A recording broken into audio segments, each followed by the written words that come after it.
G'day, guys.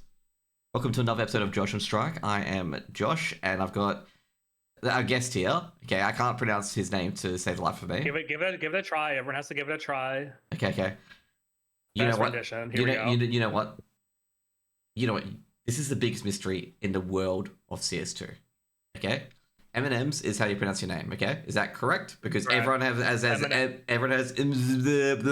they just die. Mnmzzz, yeah. I mean, there's no vowels in the thing, so I understand the apprehension to give it a try. I've been stuck with this nickname and I can't get rid of it. So fair enough. How did you get the nickname? Okay, we gotta go with the small talk first. Like, where do you get that from? Okay, so it's quite a road, right? So in middle school, right when Minecraft was coming out, I had a friend who I went to say middle school with. That'd be primary school for you, Yep. Anglo-Saxon persuasion, and he bought a Minecraft account, and we played it. We played at his house after school, and his account name was Mnmzzz. And so then when he stopped getting interested, he sold me the account, or he gave it to me, or something. And so I was known as Mnmzzz on Minecraft. And when I started playing Counter-Strike, well, I'm like, what if I want people from my Minecraft server to be able to find me in Counter-Strike? So I call myself Mnmzzz there. And that would end up leading to me, when I started having a Twitter presence, I was Mnmzzz97, and then I had a Wikipedia account, and that was Mnmzzz, and it just kind of kept gaining momentum until I started doing, esports journalism. And I foolishly was like, at that point, I had a decision in my life. I could have gone down one road where I, changed it over to something more professional, or I could have kept with it. It's kind of like how Richard Lewis is, Dr. Gonzo, or obviously Duncan Thorin Shields obviously kept with the Thorin. Everyone knows him as Thorin, but unfortunately I'm cursed to forevermore be stuck as Mnmzzz. Of course, I've tried to fix it a little bit by adding Jeff to the end of all my things, so people know, oh, you're Jeff, and they try to call me Jeff instead of Mnmzzz. But unfortunately, Jeff itself isn't a terribly interesting nickname, so it doesn't that itself doesn't differentiate me from the crowd very much as well either. So it's either an incomprehensible but unique name, or a completely blasé but recognizable name. Yeah, because I was like sitting there like, how do you pronounce this? Okay, I better not stuff it up. But also, I could have, we could just make it up that you're just from Detroit. Okay, we could easy one. Okay. Yeah, no, I didn't really. There was no correlation between the rapper and me. It's no relation at all. I grew up in northern Chicago, pretty, not far from Detroit, but definitely not a big Eminem fan as it would be. Yeah. Also, I was going to say, first of all, what do you do for like CS2 in particular? Because I know some people know that you do journalist side and whatnot. Like, what other stuff do you do within CS2 other than journalism?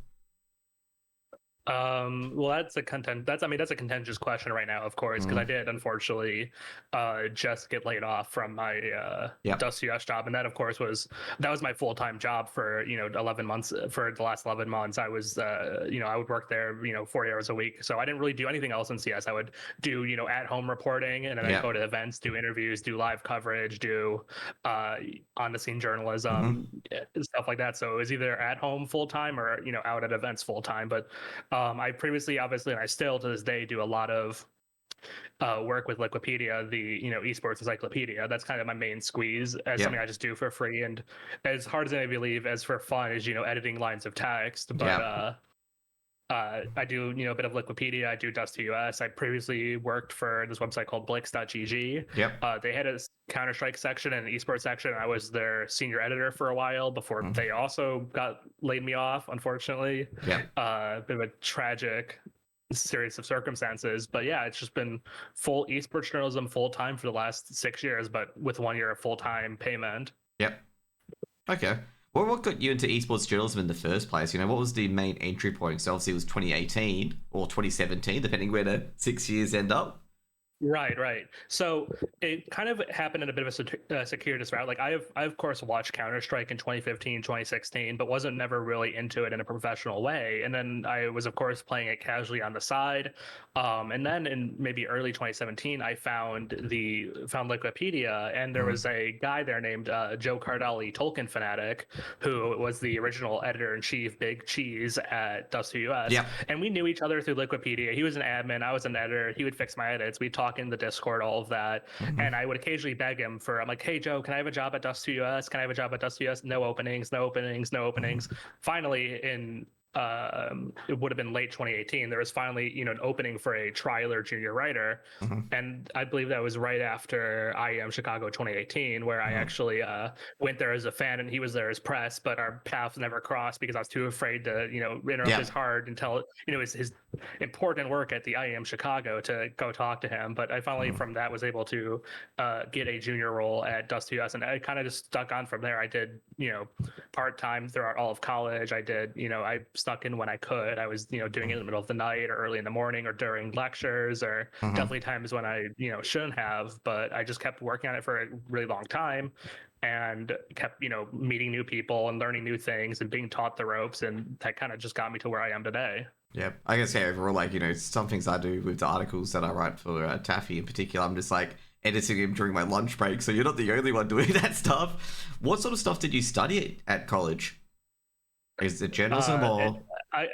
At college, I didn't do anything journalism related at all. I think I took maybe like one journalism class just for fun, but I actually went to school for political science, which is like, international relations, politics, stuff like that. Didn't terribly, get on with it. Wasn't a huge fan. I mean, don't get me wrong, I like politics, but I couldn't see myself doing it as a career, which definitely is why I also was editing articles during lectures, during classes in the corner, on my laptop. But I do think it also just helped me become like a stronger writer, because we had to do, obviously, you're not crunching any numbers in a politics class. You're not drawing up any, you're not drawing things. You're not, you're not doing anything like that. So you're ultimately just writing a lot. I think it helped me become a stronger, quicker writer, which I'd say is like the experience that let me do esports journalism. But it was definitely something I learned through just a lot of hard work on the side. Yeah, because there's like a lot of like essays and stuff like that, and different positions and whatnot. Because I did political, not science. I think I did law and commerce. So you have that ethics unit come in as well. And it's just like, you get so much of this ethical stuff and this arguments, how to base them and whatnot. So did that help? Like, how did that help you in that journalist aspect? Like, is it more of just the quicker writer? Is there anything else to it? I think a big part of it too, like you said, I think a big part of it is learning like how people, like how two actors engage with each other on like a bilaterally, or how people negotiate things, how people find like how people like navigate like the truth and stuff. Because obviously during a lot of the political science about that was right after President Trump was elected for the first time. So a lot of it was like navigating like his his rise to power and what like tactics he used, and how he was able to almost like lead and motivate people. I would say though it majorly just comes down to like the rhetorical side of politics. You can apply rhetoric to a lot of different things, whether it's being able to like figure out the truth, figuring out what something on Twitter is a truth or a lie. You're interviewing players, it helps you ask better questions, stuff like that. I will say I think a bigger influence at that time for me was definitely, I would have a lot of free time between classes. So I started getting into watching, Richard Lewis and Return of By the Numbers and Thorin's Thoughts and all of that. And I had a 4.5 hour to 5 hour drive between my my university and my parents' house. Not every day. Don't, Okay, I was gonna say. So don't, so for the holidays, for spring break, for, Thanksgiving break, for Christmas, I'd have that 5 hour drive to cover. And so I would be able to get through like 2 or 3, whole CS podcasts. So I was, every holiday season, I was filling my brain with just, nonsense about CS for hours and hours. I think that also helped me fall in love with the esports as well, was just, having all that time to spend and to burn covering listening to podcasts, reading articles, spending time, editing stuff on Dust US, talking to NA players. A college course like that, I think just gives you a lot of free time on the side to you're writing an article, and you also have a Discord window open on the other monitor or whatever. Yeah, I'd say overall, like with college and university here as well, it's like your extracurriculars make you who you are. Like at that course is never just a unit, because you get so much free time to study and do your stuff, and that's that's how I feel in general, because like you're using your time very, very effectively. I was going to say, so you mentioned an inspiration being Richard and like for your journalism in particular. What was the main like attributes that you liked about those two journalists in particular? I think for Thorin in particular, with a lot of his like Thorin Thoughts works and his roster move reporting, it was very much like coming about it as a historian, being able to know the backgrounds of the players, who they previously played with, what these players' accolades and achievements were, and just the fact that he was able to bring up all these facts, sharp as a tack, constantly, without having to look things up. Because of course, from being an interviewer, that's something you want to be able to do. Is if a player mentions something, you're like, oh, I recognize that. Oh, I remember that. Can you tell me more about this, so that they know? Because I think that one of the big attributes that makes separates like good interviewers from great interviewers is being able to take something someone said and build upon it, rather than just going through your own list of questions. And with that inherently is being able to know what the person's talking about. If you're, some journalists, they'll interview in all games, but if you talk to someone, if I were to talk to someone in League of Legends, like I'm sure I could come up with a list of 10 questions to ask them, but would I know what the hell they're talking about when they answer the questions? Probably not.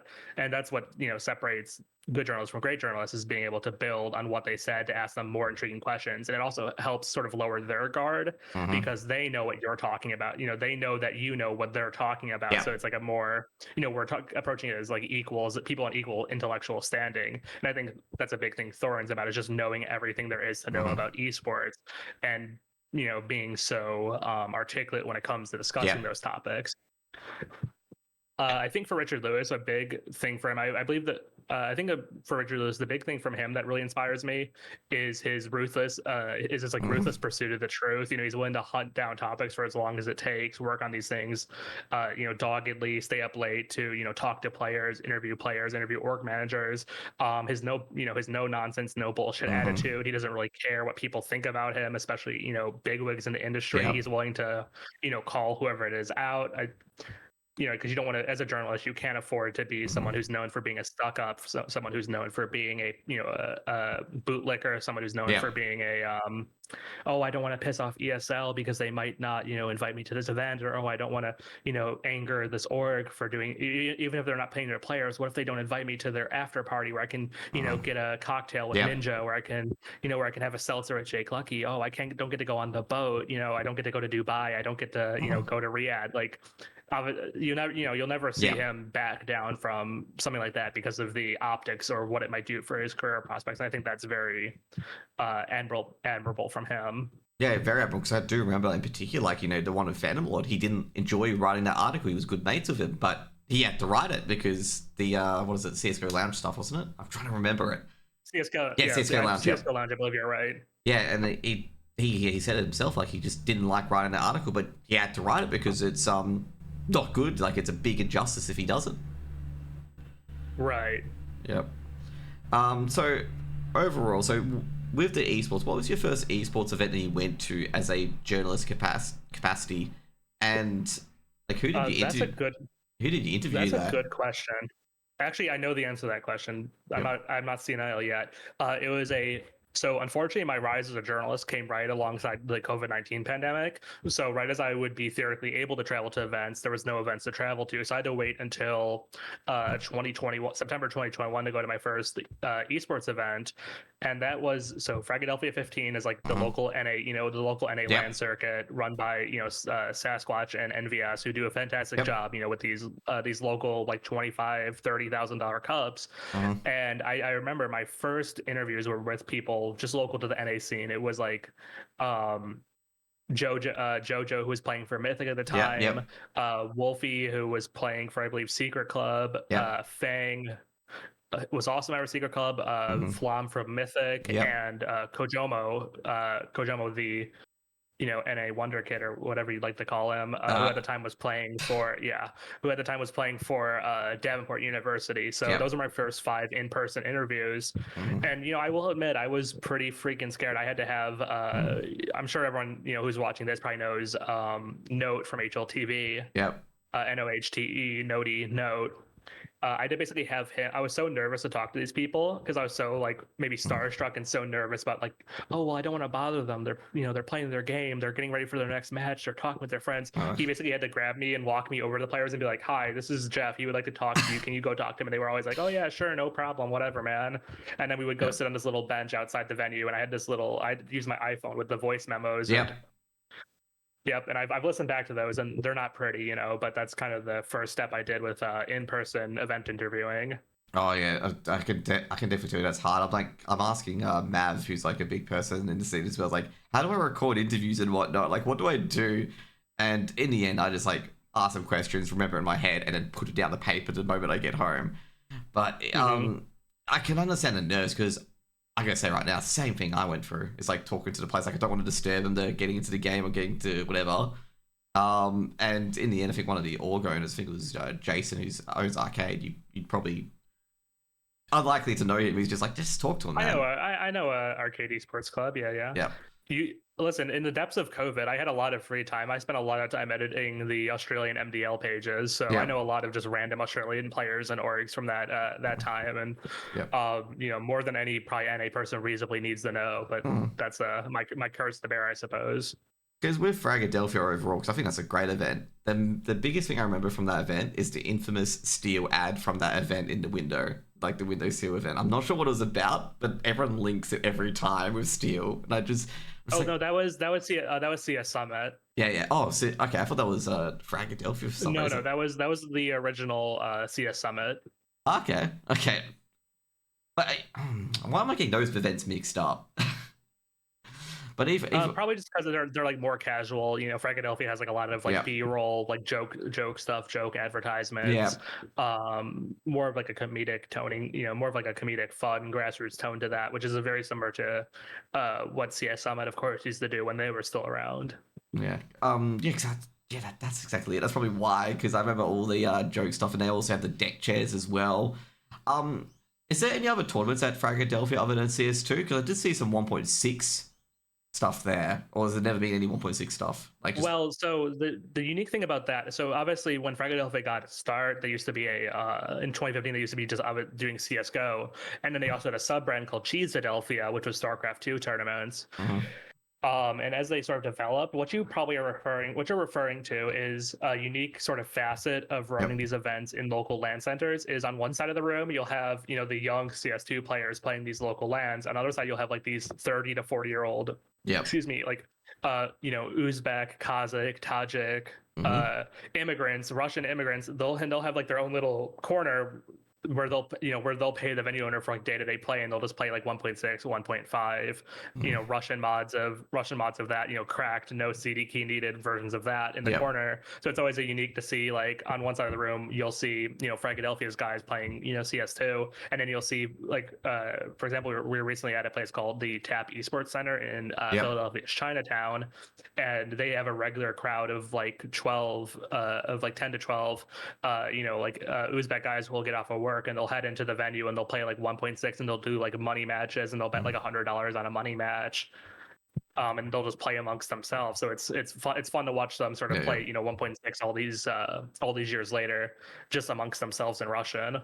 Have you actually interviewed any of those guys, or is it just really hard to interview any of them on why they like come in to play 1.6? Obviously they're not there for the event, so it's kind of the natural, like, you don't necessarily want to bother them. They're not part of the event, so it's not. And they're like dock workers, they're like taxi cab drivers, sous chefs. Like, if they work hard, they don't need some random dude like walking up to them asking them why they're playing a video game. And quite frankly, most of them don't really speak English. I remember the cashiers at those places are always like, oh yeah, they just come in, they just sort of gesture at us, we gesture at them, money exchanges hands, and they go sit down for like 3 hours, and then they just gesture back at us and just walk out. So it's more of a informal setup, I guess, they have with those guys, where not necessarily the ones who are going to give you any like deep answers on like, why I play 1.5. It's a video game, I like it, it's fun, is going to be pretty close to their answer. So, what was your first international event that you went for? So, obviously, you did your Fragadelphia's first, and you had Note, who's a great mentor and a great journalist in the scene as well. What was your first international event? In terms of like leaving the United States, or in terms of like an international consortium of teams? I'd say obviously like a tier 1 event. Let's just put it that way. Yeah. Okay. So my first international event was IM Dallas 2022, which was right after COVID was winding down. I believe that was right after the right as COVID was running down. That was the last event I believe Liquid had with Shocks before the summer player break. We did a lot of really good content there. If I'm just sort of looking back at it, I did some interviews with Lige, did one with Bid, did one with Axile, because that was the event where Cloud9 had just acquired the Gambit Esports roster and had signed them. So that was good. I got a chance to interview Axile after he won that event. And that would actually be the last event I believe I did internationally where I did them on text because when I first started off, all my interviews were fully transcribed text interviews. But starting next year at the IM Dallas 2023, was where I made the decision to transition into doing video interviews and posting them on YouTube. And I think that was sort of a big change we decided to do at Dust US was because a lot of publications do text interviews, but not a lot of publications do video interviews. And the upside about video interviews is twofold. On one hand, you can, target a market that isn't already being targeted. But on the other side is we've always had a very small team at Dust US. We're limited in what we can get done per day. And so if someone's going and recording 3 to 4 interviews per day at these, big events like IM Dallas, it might take someone a while to transcribe those all and write them down all in text form, make sure it's all correct, then submit it for copy, then have it edited, and then have it published out. Whereas with a YouTube interview, we can just do like 2 or 3 questions, transcribe it, tidy up the YouTube video and push it out in an hour and a half. So we can deliver content from a team being eliminated or a team qualifying to playoffs. So we can get that out in 90 minutes to the audience. And that's something that we really tried to build it on was getting the content pipeline to be as quick as possible between recording interviews and getting them out to the fans so it had the most immediate relevance. Yeah. Also as well, like, would it help like with AI and stuff like that as well to just transcribe that pretty quickly as well? We've definitely tried different AI transcription tools over the last couple of years, but the biggest issue with that, I've discussed with some other journalists, is it will do fantastic on normal words, but as soon as it starts getting the Counter-Strike terminology or player names or anything that doesn't necessarily fit like a proper noun, it just completely falls off a cliff. So then you have this whole transcript here, but words are changed around. If like say a player like Axile, like Axile, just an example, an AI can't transcribe him to know to put the 1 there in the big L, and it'll probably do it as like exile. So you're gonna have to go through and manually, delete that, change this, delete that, change this. And you're then gonna be almost spending as much time transcribing as you are fixing up an AI transcription. So it's a lot of people think it's like a quick, a lot of people have tried to, this will like revolutionize my workflow, but like most AI things, you save some time on the manual stuff, but then you need to fix what the AI has done. It's usually, poor quality. So it's very hit or miss what you can get done with an AI transcription tool. Yep. So what's the time difference between like an audio transcription to like a video transcription? Is it like 8 hours to 1.5 hours or? It really depends. Some people are a lot quicker than others at doing manual transcription. Like Note is very fast. One guy who works for us right now, Counter Scott Go, who came from the world of Valorant, he's quick as a flash. Like I can give him like an 8-9 minute interview and he can get that done in like an hour and a half. It's just the hardest thing is like you listen to it and you transcribe it and you do it like sentence by sentence or paragraph by paragraph. But if you ever slip up, you need to rewind the tape back to where you were. Whereas with a YouTube interview, you still need to do some transcription, but you're only transcribing maybe, like I said, 2 or 3 questions as opposed to the entire thing. So you're naturally going to be doing less transcription.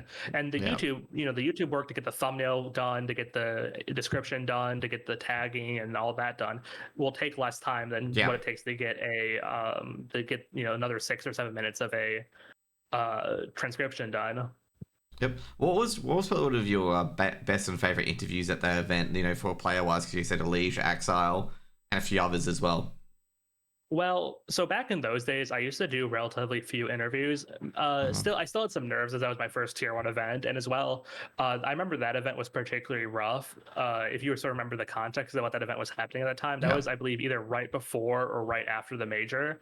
So most teams were already preparing to go into their player break, or already going to make roster changes. A lot of teams weren't necessarily happy about having to travel to North America. So we actually got rejected like 15. I think Dust US got rejected maybe like 15 times by people for interviews. So we had many more interviews we wanted to do, but necessarily we couldn't get as many done as we aimed to. So it was very tough from that point of view to get interviews. But I very much enjoyed the one I did with Bit, MIBR's coach at the time. He's a very smart person, and he can tell you a lot about the history of the Brazilian scene as someone who played at the top level on teams like MIBR and 1.6, and then his experience as a player on a team like 9Z, then transitioning into coaching, and bringing in these new players like Burns in Yota, Turtle. He played, I think, a very integral role in building up like the next generation of the Brazilian scene. So he was definitely, I think, my favorite person to talk to there at IM Dallas 2022. Okay, because I think I'm trying to think if Bit came to Melbourne as well. So I'm trying to think when they switched to coach and MIBR, but actually that's not it. Never mind. Overall, like, what other events have you covered as well, internationally and domestically? Like, and what have you been your favorite ones? I fortunately have been quite busy over the last 2 years. At that IM Dallas event, I had the chance to cover the first ESL Impact League finals. I went to Philadelphia 17's Chicago local land, Philadelphia 17. The next year, I went to obviously, of course, the next IM Dallas. I had a chance to finally go international. We went to Cologne for 2 weeks that year, IM Cologne 2023. And that was a huge event for us because that was after we made the transition to doing video interviews. And we had great access there at the group stage thanks to ESL because, they really went above and beyond to make sure we were able to talk to as many teams as possible. So we did a ton of content at IM Cologne 2023. We went to Frag Chicago that year. Then we went to ESL Challenger Atlanta, which was the first the first Atlanta event since 2019, since before COVID. And I personally have that event has a special place in my heart because I live in Georgia, and it's not for like some sentimental reasons. It's because I don't need to take an airplane. I just hop in the car, drive 90 minutes, park in a garage, and then I'm there. So it's lovely not having to subject myself to like a 4 or 5 hour flight to get to this ESL Challenger land. And then this year I went to the America's RMR in Monterrey, Mexico. I went to Dallas. I went to a good handful of Philadelphia events, and I also went to ESL Challenger Atlanta. Yep. The one that finally FlyQuest won a tournament, okay. Yeah, no, it was an exciting event. I mean, don't get me wrong. I thought Beg was going to win that final. Yeah, so FlyQuest really did come back, and I did very much enjoy doing an interview with, I believe, Alistair after they won. That was a fun interview with him to talk to the guys after they had won a trophy, I believe, for the first time for Australia in what you probably know, like 6-7 years. It's been a long time. I think it's like the last one was Starlight that Renegades won overseas. Oh yeah, it's been quite some time since Australia has won a tournament. So it was very big for them. Of course, the unfortunate thing, if anyone had a chance to watch that, was while we were doing our interview, the DreamHack Teardown crew was busy tearing down the convention center. So in the middle of our interview, the house lights went on. They went over the loudspeaker telling people to get out. So in the 5 minutes in an interview, they're like, loudspeaker, you don't have to go home, but you can't stay here. Basically, they give us the riot act. Oh jeez. Right in the middle of interviews, probably one of the worst. But those are the fun. Those are like kind of the fun moments you can't predict for in a video interview, and it kind of adds a level of like authenticity because neither of us were like sweating it. He'd won the event, he was happy as could be. I was just happy to get an interview with him, so it added a little fun dimension to our interview. There was another one just like that at IM Cologne 2023 after I believe that was G2 winning that event over, I believe, Ents, if I'm not mistaken. And after that event, I got a chance to do an interview with Darth Mike, the NA caster / host, who was hosting that event. And that's obviously very sentimental for us because we've both been in the NA scene for a very long time. I've been watching him for years and years and years in MDL and ESEA Premier. So we have this whole interview where like I'm standing next to him, we're talking for like 10, 15, 20 minutes. And in the middle of it, cameras off to my, cameras in front of us. So it has both of us captured. A guy comes across with a trolley, and it's just making a loud grinding noise as the wheels are just grinding against the concrete. It's making a creaking noise, and he just like walks in front of our camera, and it just completely derailed the whole interview. But it was, it was fun in the end to have that moment caught on camera. Yep. What are like the most favorite interviews you've done, and also the funniest moments that have happened during an interview, like as you've mentioned before? Favorite interview overall? Yeah. Gosh, that's hard because I will say I've done quite a few interviews. The first interview I ever did, I forgot to mention this, was we did an interview with the Cloud9 lineup, the Floppy, JT, Sonic lineup. After they were benched by Cloud9, they were looking for a new organization. So that was right before they joined with Extra Salt. So that was my first ever interview. Was interviewing all 5 of those players, and that was a lot of fun because players were like coming in and out of the camera. They were coming in and out of the interview space remote because of COVID. But I'd be talking like TC, and Floppy would just say something in the background and everyone would start laughing, or like Sonic would come in and start talking, or OC would say something. So it was a very dynamic interview because I wasn't just interviewing a set number of people. I was interviewing a dynamic amount of people as the interview went on. Yeah. Another interview I really enjoyed was one I did with I did a long form one with the owner of the Philadelphia after they were split ways with Nerd Street Gamers, which is a big NA, Yep. not just CS, not CSTO, but they do like Valorant, Rocket League, fighting games, CS, and all that. And the two companies sort of split in quite dramatic fashion. And we got to do a sit down, like 45-minute interview with him where we talked about the history of Philadelphia. Excuse me, the history of Philadelphia, what his plans are for the future, got the deep dive into his motivations for like having Philadelphia and everything. It was quite, I love, Steve Sasquatch, the owner of Philadelphia. So it was just like talking to, an old mate. So there was no, so we really got to get into that. I did an interview with Brokey after they did that 5-time overtime win at I Am Dallas 2023. And honestly, it's interesting because you do, when you first start doing interviews, like every interview is very unique and something you're like not expecting. You're not expecting it, and they all stick so freshly in your mind. But a while ago, I was looking through all of my interviews, and there's like people I've interviewed that I don't remember interviewing because I've done so many at this point. But it's there's definitely some that stick out in my mind, which I've kind of already mentioned. There's one we did with the general manager of M80 when they were getting into Counter-Strike with Don, Psycho NT. That was a great one. Great guy. Had pleasure talking to him. We did an extended length text interview for that. I recently just had a chance to do a follow-up interview with him at the Philadelphia X Tab 2 event, which was in September out in Philadelphia's Chinatown. That was a great event. We did interview we did with him because he was there playing for fun with some of his mates. So we got to touch on like what it's like to be able to play Counter-Strike, what lessons he can bring back to his team from, getting to play Counter-Strike, what his team's expectations are for the RMR, and just sort of touch base with him. But it's any interview where I get to talk to someone I've never talked to, and it just goes off. It goes off, and the person's genuinely interested in talking to you and wants to like share their lived experience and share the circumstances they find themselves in. And that's kind of what makes a great interview, is when you just are able to really get into a topic with someone and they're keen on being there. They want to be there. Yeah, definitely, like 100%. Like I think I was talking to one of the Australian players, Script. Like he's in like the open scene in particular, and he was telling me that he was like in the Melbourne Renegades Academy for cricket, and he's telling me his people to like Steve Smith, which is an Australian cricket batsman, really famous, and also Virat Kohli, who's a bombastic Indian batsman who's just like big ego, who's really good and all that stuff. And I'm just sitting there going like, oh man, you're born to some like incredibly famous people as well. I think Virat Kohli is an actor as well. So I'm like sitting there going like, geez, I didn't even notice about some of the Australian CS players, and it's just incredible where they've come from and stuff like that. And yeah, is that something you enjoy in interviews, where you just find something that's like, whoa, crap, like this guy has done things? I definitely enjoy trying to like find someone who has like a very interesting story to tell, or someone who's never been interviewed before.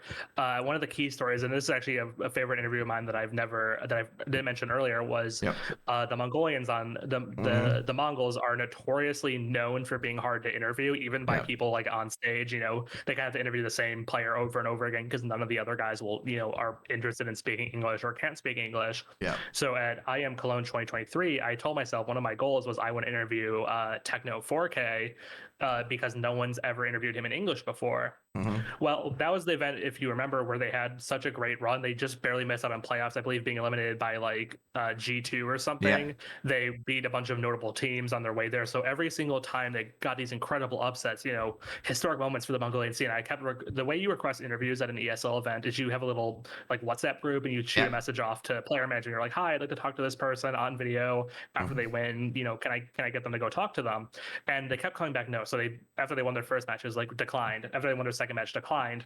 And normally, once you get declined, once or twice, you're kind of like, okay, this person doesn't want to talk to me. I don't know why, but obviously it's not going to happen. Well, because I had made it a goal for myself, I'm like, I don't care. I am going to talk to Techno 4K. So I requested him like a third time, declined, requested him a fourth time, declined. And I'm like, so I went up to the player manager. I'm like, what the hell is the problem? Like, what's this guy's, what's this guy's problem? They're like, oh, they don't really want to talk English, and they're nervous about it, and they don't think they give a good interview, and so we're not really pushing them on it. And I'm like, well, screw that. So after they were eliminated, I Yeah.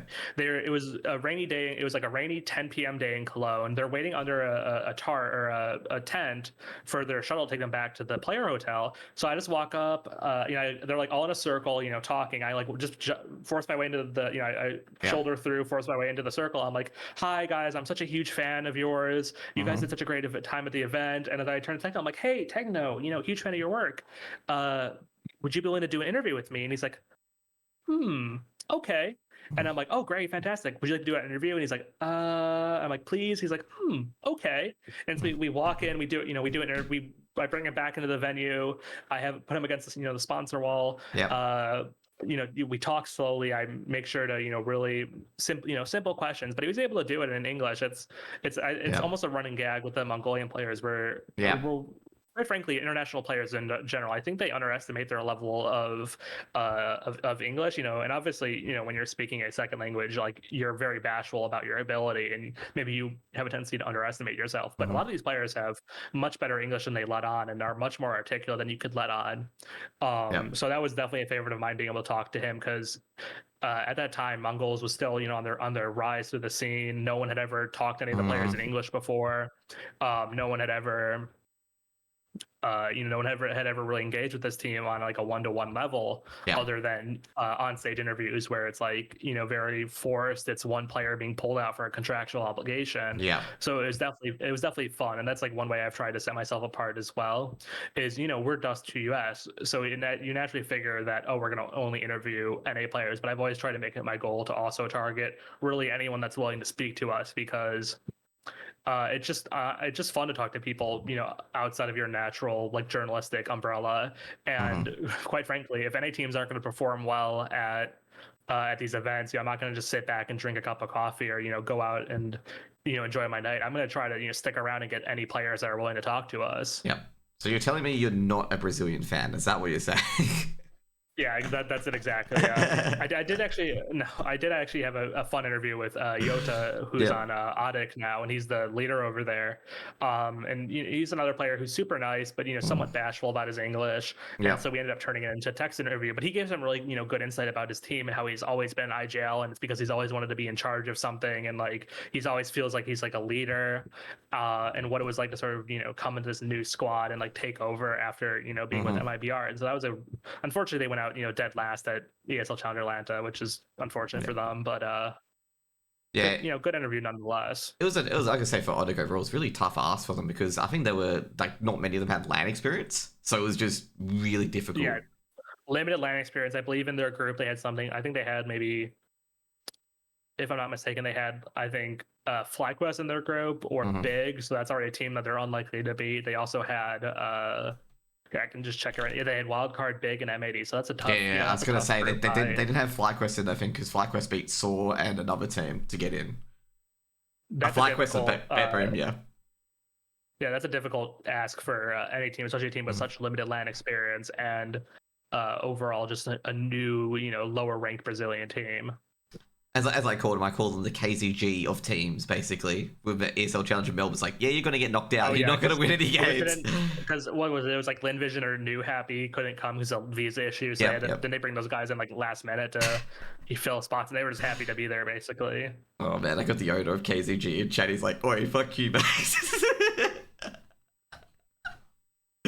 But I always have to do that, because it's like every event, there's always that one team, and they're like grouped up with like M80, Wildcard, and Big, and it's just like, you guys know you're going out 0-2, right? Yeah, I'm sure. I feel like on one hand, teams kind of have to be like, okay, I know it's not going to happen. Like, we're probably not going to win, but we really, we have to give it like the old college try.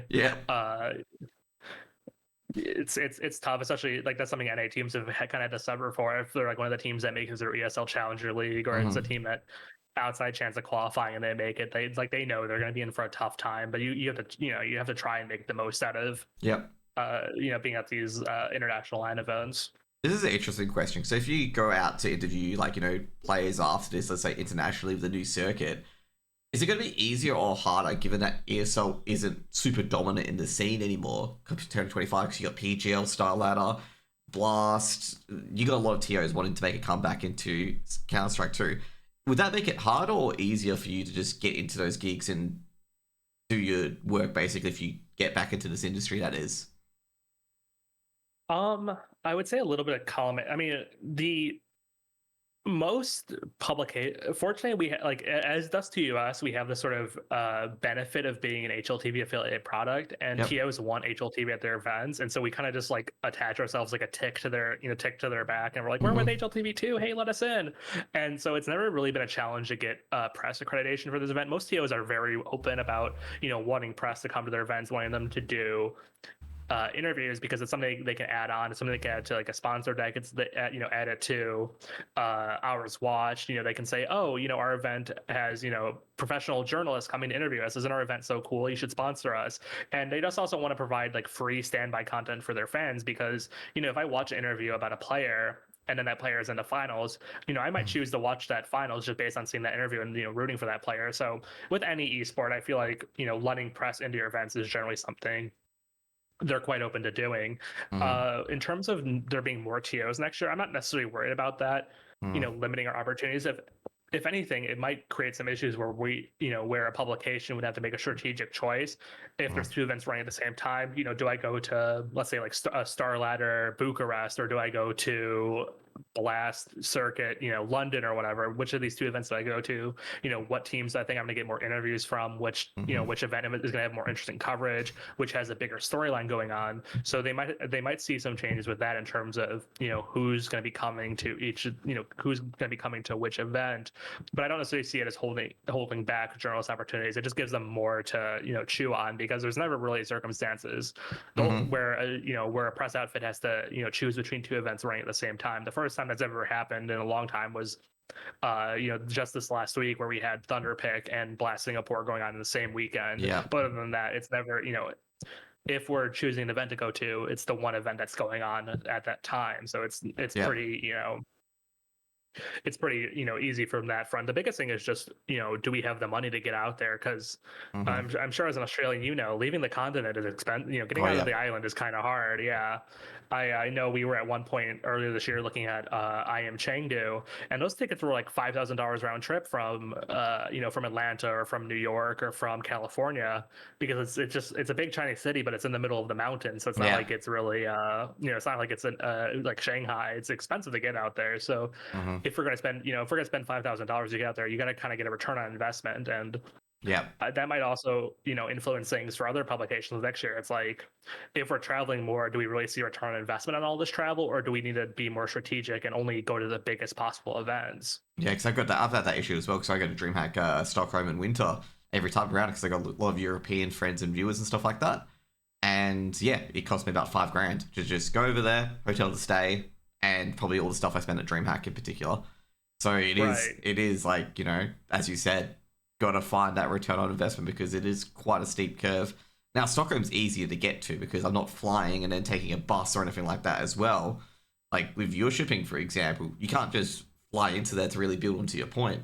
You have to either you take a train from Stockholm, you take a train from Gothenburg, or you do my option, as everyone calls it weird, take a train from Copenhagen, because that's closer, funnily enough, than both Gothenburg and Stockholm. And it's still a 4-hour train ride and still costs quite a bit. Right.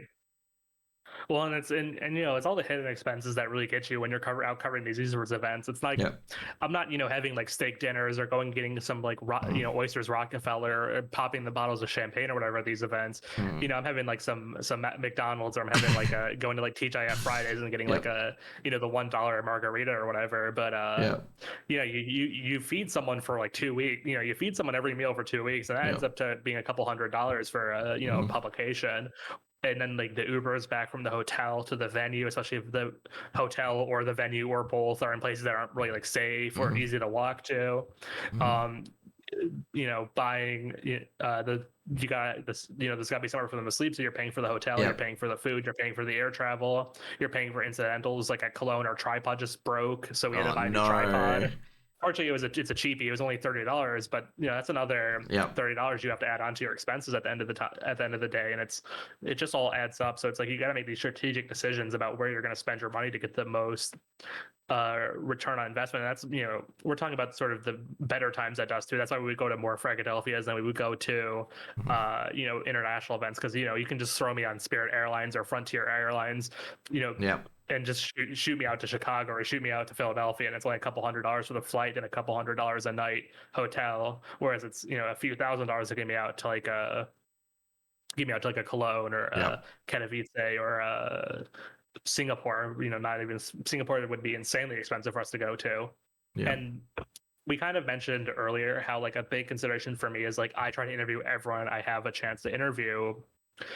Just because I love talking to players. I like expanding our viewership. I like expanding our reach, going in different directions. But at the same time, you do understand that most of our readership is North American people. They still do want to see you engage with North American players. So we would never go to an event like Singapore. There's only one NA team out there. It's Team Liquid. Yeah. Are they liable to make a deep run? Probably not. So it's not worth it to go out there. And that could also affect us in future is if you're a publication like Dust2 Brazil or Dust2 US or any of these other publications that focus on, one region, especially, Dust2 Brazil is not going to pay to send people out to Cologne next year if there's only, one Brazilian team out there with the VRS ranking, like no chance. It really all depends on, whether you're a publication that's trying to do everything or if you're trying to specialize. And right now is probably not the time to specialize. Yeah. Well, what's your reason for not specializing? Is it because like there's more room for people to pick up stories and interviews, or is it mainly because it's just not worth specializing in that one area? Why I wouldn't specialize? Yeah, that one. Why wouldn't you specialize? Like, what's the main reason behind it? Well, I got into this a little bit when I was on Stake and Banter the other day. A lot of stories that we do at Dust2 US in the past were things that were important to our local readership. They're important to the players in the scene. They're important to the stakeholders. When we're breaking a scandal with like a smaller org that hasn't paid its players, when there's like cheating or match fixing, in ESE Advanced or ESEA Main, if we're interviewing players that only have a couple hundred followers on Twitter, those are things people in our scene care about, that I care about, that our readership cares about. But is it something that people in Europe care about, in Asia, in Australia? Hell no. So it's ultimately that we're limiting our reach. We're limiting what the owner of our publication can put on a sponsor deck and show to sponsors. If if HLTV does a big interview with like Simple and it gets like 100,000 views, they can put that and say, look, we generate video content with 100,000 views. If I go and do an interview with Janji and it gets like 300 views, that's not really the same thing. So I wouldn't encourage anyone to necessarily say like I'm going to be the best NA journalist or I'm going to be the best Canadian journalist. I'm going to be the best, French coverage guy right now. You need to expand your horizons. And on one hand, like Dust2 US is blessed. We've been blessed by the existence of Dust2 US that we've been able to really put a lens on the stories that matter in North America. But if it wasn't, in this new kind of climate where all these publications are being shut down, I don't see any venture capital firm or whatever that would remake that exact thing and try to do that again. They would never say there's enough, interest in North America to sustain a whole, to sustain a whole business and pay people salaries and pay their travel fees and their hotels and their luggage and their food and Ubers and all that. It just doesn't really seem realistic to be that specialized at this stage. Is it more just like, do you find your specialization after you've just cast a net and then you eventually find like that's the area you go into, or is it just cast that wide net and keep it wide? I would say cast it wide and keep it wide. For me, I was blessed that I immediately got hired. My first esports gig was with Dust2 US, and it's 6 years later here I am, where I've been covering NA CS nonstop. I've been knowing the players that have been growing up. I've been interviewing the TOs, talking to the orgs, talking to the players, and so I pretty much know everyone in the North American scene. I can. I'm on a first name basis with them, and that's worked out. That's worked out pretty well for me. But if I was like a new journalist starting off this year, and I was like, what do I, gee whiz, I really love NA. I should become an NA esports journalist like Mnmzzz, and I'll be the best at it, and I'll talk to but like don't do it, because one, I'm already here, so and clearly there's not a full-time job for me. So why would you assume you'd get a full-time job? And two, start covering tier 1 first, because at least people will tangentially be interested in reading what you've wrote or listening to your interview or looking at your predictions or reading your coverage. Would people read an article from a no-name guy they've never heard of talking about an event they've never heard of? Probably not. But would they read a no-name guy talking about 10 hot takes for Cologne? Maybe, perhaps, and that can get you a lot farther than having to fight tooth and nail to build up a reputation as being the North American journalist. Actually, I actually want to take this part. How do you handle like interviewing unpopular people? Because I know you interviewed Timbermen, okay, and I know they're infamous in the scene, okay, because I get the article from them and it's like Timbermen doing Timbermen things again. How do you handle those sort of interviews? I would say a big part of it is they're, at the end of the day, they're still young dudes. They're still children. Ultimately, they're under socialized, Yep. ostracized children. And so if you just treat them with a bit of human respect and human dignity, they're pretty easy to interview. Like, I've interviewed Snaf probably like 3 or 4 times. Did it once at the RMR, did it once at an Impact Finals, done it twice at a Yeah. Philadelphia. I mean, so they're easy guys to talk to. They're not, they're rude boys, but at the end of the day, they're not like monsters. Like, they won't like Yeah. slash my throat or like explode their suicide vest or whatever. So it's Yep. I think what the big part of it is, you have to kind of warm them up. You have to talk about things they want to talk about first, and that's what you would do with anyone you're interviewing. You talk about the match they just played, the event they just won, the player they just signed, the the event they just qualified to. Talk about the things that you would talk about with any player, and then once you've built up a relationship with them, then you get down to the more specific. You say, let's shine a lantern on the fact that you've said some things that have gotten you in trouble. Why do you think you do these things, and how are you trying to grow past it? It's always I think with those, I don't know. I wouldn't say this is maybe something that's universally applicable, but for those guys in particular, it's always what you've done is bad. Do you understand that, and how are you going to try to improve on it in the future? Because you always give them a way. You always want to try to give them like a way out. Tell them, I'm giving you an opportunity to talk about how you're going to try to be more accountable, be more polite, be better in the future, and they'll usually give you, something there. I do remember like one interview I did with Dare at, I believe, Philadelphia 17, where he said, "Yeah, we deserve to be banned because they got banned for a mixture of, Yeah. I believe, the things. I think it was actually for the things they said, and he admitted, yeah, he's like, the things we've said aren't objectively like, and they can't dispute it. The things they said weren't the things you should say quite clearly. So they they admit that, yeah, we should have been banned, and you wouldn't expect someone like that to say that, but it's at the same time, it's like, even if you say something you shouldn't have said, then at least you shouldn't have said it. Like, there's some element of doubt, of remorse, of contrition there, and that's kind of like what you can build on to talk to them about their past issues, is that like understanding that they're humans and they know what they did is probably what they don't want to do if they want to keep having a CS career. Yeah, particular.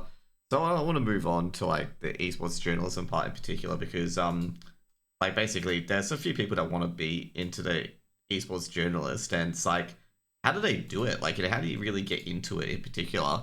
And we've already covered a bit of it during the interview as well. But is there anything like, for like a first person wanting to get into esports journalism and stuff like that? How do they start, and what they should do now? Or is there any, like, is it still just the same formula basically? And I'm not allowed to tell them don't do it, right? Like, I can't just say like get out while you still can. You can say that if you want. Well, I mean, I like being an esports journalist. It has its moments, Yeah. But so I will say, I mean, there's something there. Obviously, we wouldn't be doing it if it was just awful and it was just constant back-breaking agony, right? It's better than flipping burger. I mean, I've flipped burgers, I've cleaned apartments, I've operated roller coasters, I've been a school teacher, and quite frankly, this is better than all of those things combined. So, Yeah. yeah. So, well, I like the route I took into becoming an esports journalist, which was knowing someone who ran a publication and constantly bugging him until he gave me a job, is probably not universally applicable. So I kind of have to look at like the experience of like what other people did.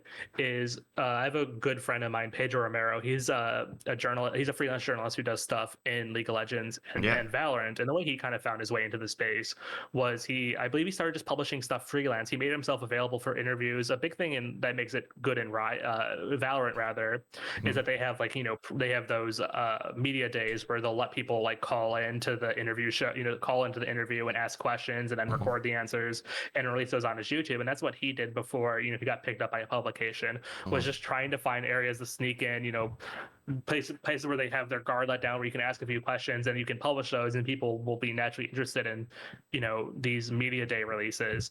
Or, he released a lot of articles and stuff. He just, a lot of new journalists, including him, will do stuff where, you do an interview or do a content piece and you just release it on your Substack, on your WordPress, or on Twitter for free. You just try to get eyeballs on it. I know No, for example, before anyone knew who he was publishing stuff, I believe, on the Global Offensive subreddit, and that's kind of how he got his start. I believe his work got saw by Joe Cardelli, Tolkien Fanatic, and that's how he got his job. Is like, I like what you do on the subreddit, let's make it like more formal and let's try to bring up a level and put it on our DustCS website. So it just really, until someone notices you really need to get you can't do the work because you expect to be paid or you expect to be picked up or you expect to gain Twitter followers. You have to be very self-motivated in esports, especially working at certain publications, because for example at Dust2US, it's different now, but even during our golden days with like Ryan as our editor-in-chief, a lot of what I did was very self-motivated. It was me going on and finding stories, me talking to players, looking at websites, trying to find anything I could to bring back to the publication, write it up and ship it. And that's kind of the good outlook to have, is to be you have to be very internally motivated to do the work. And whether that's doing it for a publication or doing it for yourself doesn't really make a difference. It's, you just need to keep creating until someone notices you. So is it more like, just meet up with players, organize meetups and stuff like that, even if it's informal or anything like that? And also at the same time, like, it's kind of like, I probably wouldn't do that. Don't hang out by the elevators in the player hotel. No, not stuff like that. Like, I mean, talking to the player and like organize a hangout sort of stuff. Yeah, definitely don't do that. Okay, you got to get yourself kicked out. Yeah, don't.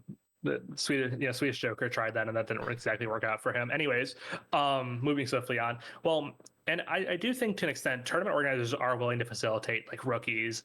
I know at the most recent Atlanta, there was a guy there named Thorne, nice guy, and he was like worked for a student newspaper, and he was able to get press accreditation just off of having his student newspaper, and he did a couple media day interviews. I've talked to some other guys at Philadelphia events. They just ask Steve or ask Ed, can I come and do some interviews if I buy a spectator pass? And I'm like, yeah, sure, buy a spectator pass, talk to whoever the hell you want to talk to.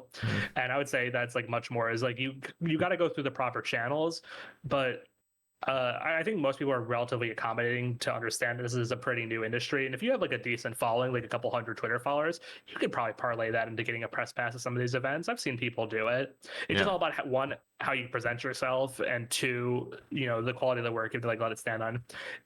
Because if you're gonna be one of those annoying people, if you're gonna be like an annoying person who like goes to players and asks them like ridiculous questions or makes an ass out of yourself or is trying to make an ass out of them or provoke them, you're clearly not going to get a press pass. But if you're trying to like take it seriously, most TOs are relatively willing to accommodate like smaller guys. Will you get into a major? Probably not. Will you get any sort of, you get into major, get into like a big IM? But if you're trying to go like cover like an ESL Impact or a ESL Challenger or some of these smaller events, I mean that's definitely not a horrible place to start, is just trying to get press accreditation to those smaller events. So it's basically, for new interviewers, just start small, take it seriously, don't try to be a funny person or a person who tries to make players look stupid or anything like that. And yeah, it's pretty much just take it seriously. Don't try to be, you're not going to be the next Jake, you're not going to be the next Jake Lucky. You're not an influencer. Most journalists, 99.9%. I mean, okay, so let's be clear. Like, he's not a journalist, so it doesn't. What I'm going to say, he's a that influencer. Yeah. Well, he's not even like a journalist. He's an influencer. Yeah. So no journalist becomes like no journalist.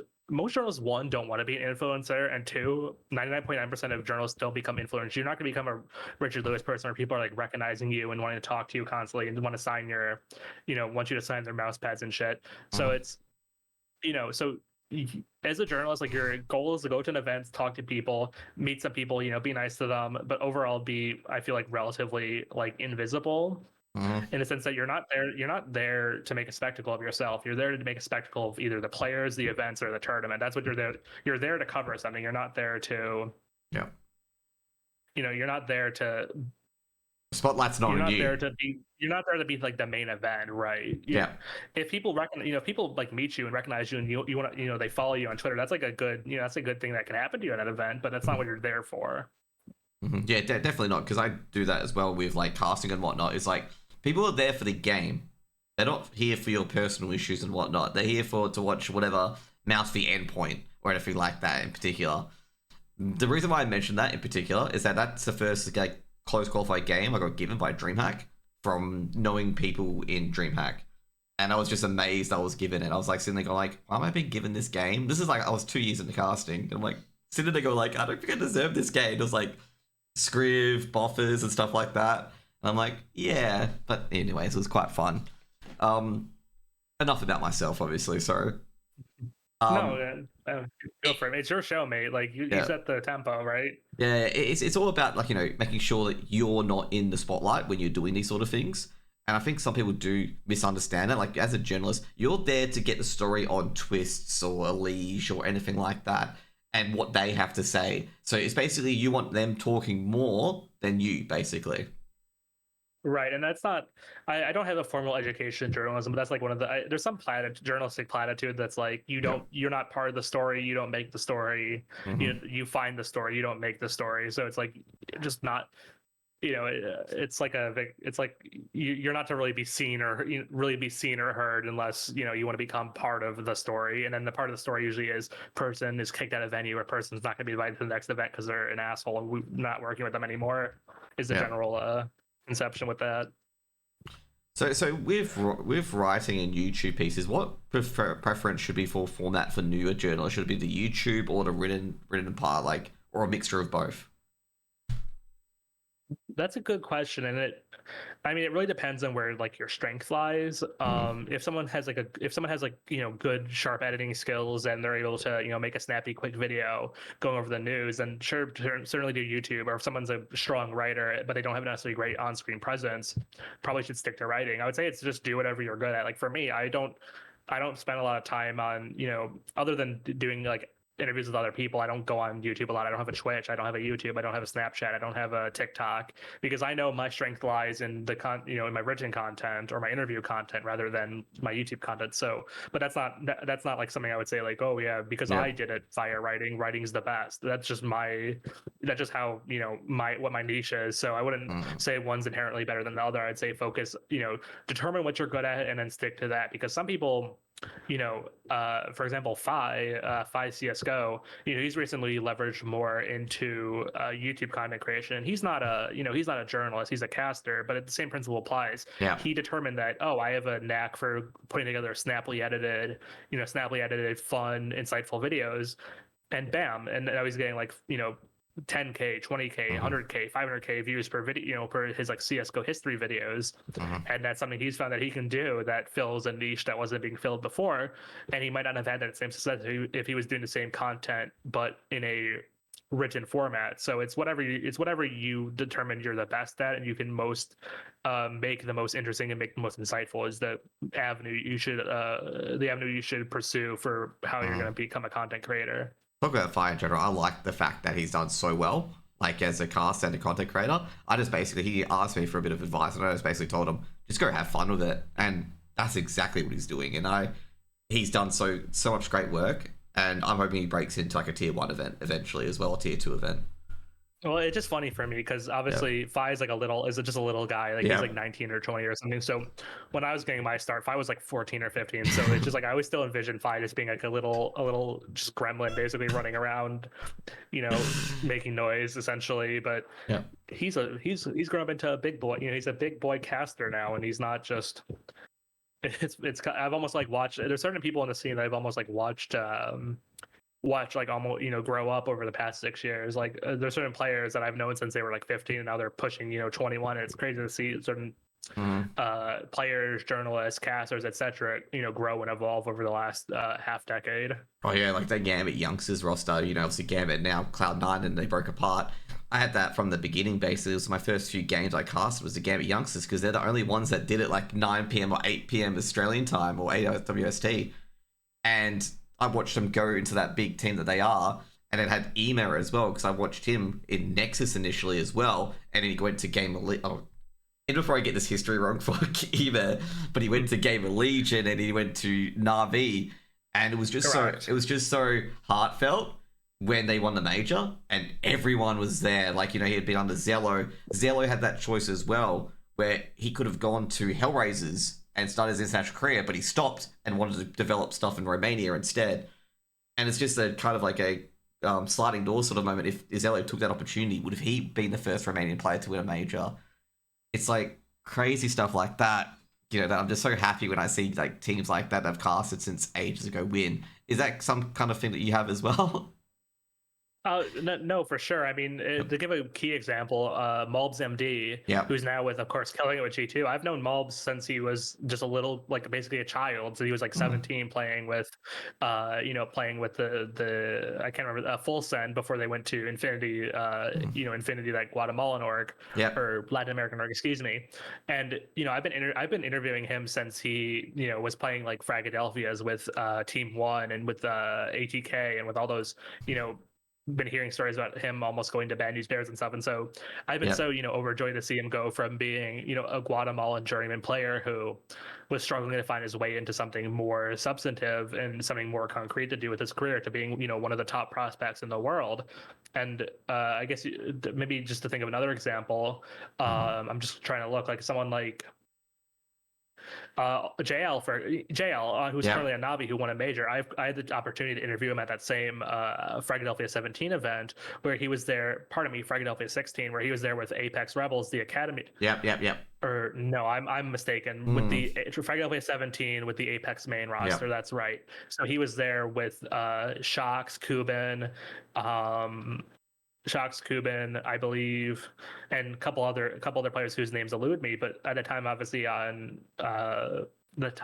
Apex, that was right after he came off of that Mad Lions lineup, and no one really had huge expectations for him. People know he was like a nutty aimer and a skilled player, but that Mad Lions roster collapsed with no notable results. Then he goes to Apex. At that time, they didn't really have any notable results, of course, before they went to the Paris major. So getting to know him before he became a huge major winning player with Navi was incredible. Is that definitely very important as an esports journalist, is to just build the relationships so when they do become big, they'll be like, yeah, I want this guy because I know him from before. Oh, 100%. It's so much easier to approach someone when they're small, to approach someone that you've known since they were like 19 years old when they're now 25 and be like, hey mate, like what's, how's the wife, how's the kids? Like, oh yeah, traveling's busy. Like, how's that going? And then, hey, can I grab an interview with you quick? And they're like, sure, why not? It's like with I personally feel like I have a great relationship with like the M80 players, and it's so easy to interview them because they, Don, the Psycho NT, their GM is such a fantastic guy, and he always makes his players available. But even if he didn't, there's something to be said about knowing a player during the lean times when they're playing for ATK and there's cockroaches in their Airbnb, and you have to give them rides and Uber back to their Airbnb, or you share a beer with them, then go and grab them when they're a top 30 team in the world and be like, hey, how's it going? Quick interview? Oh sure, come on down. Rather than having to say, for example, try to convince someone like Simple to come on and talk to you when you've never met the guy before. Yeah, exactly. I actually do admire the M80 roster in particular, like their goals and stuff like that and what they've achieved so far. And also not to mention as well, the players in it as well, like Rex, Swisher, Mnmzzz is obviously in at one point as well.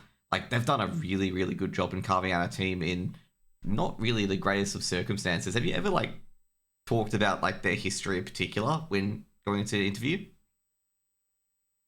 History for me is an integral part of the interviewing process.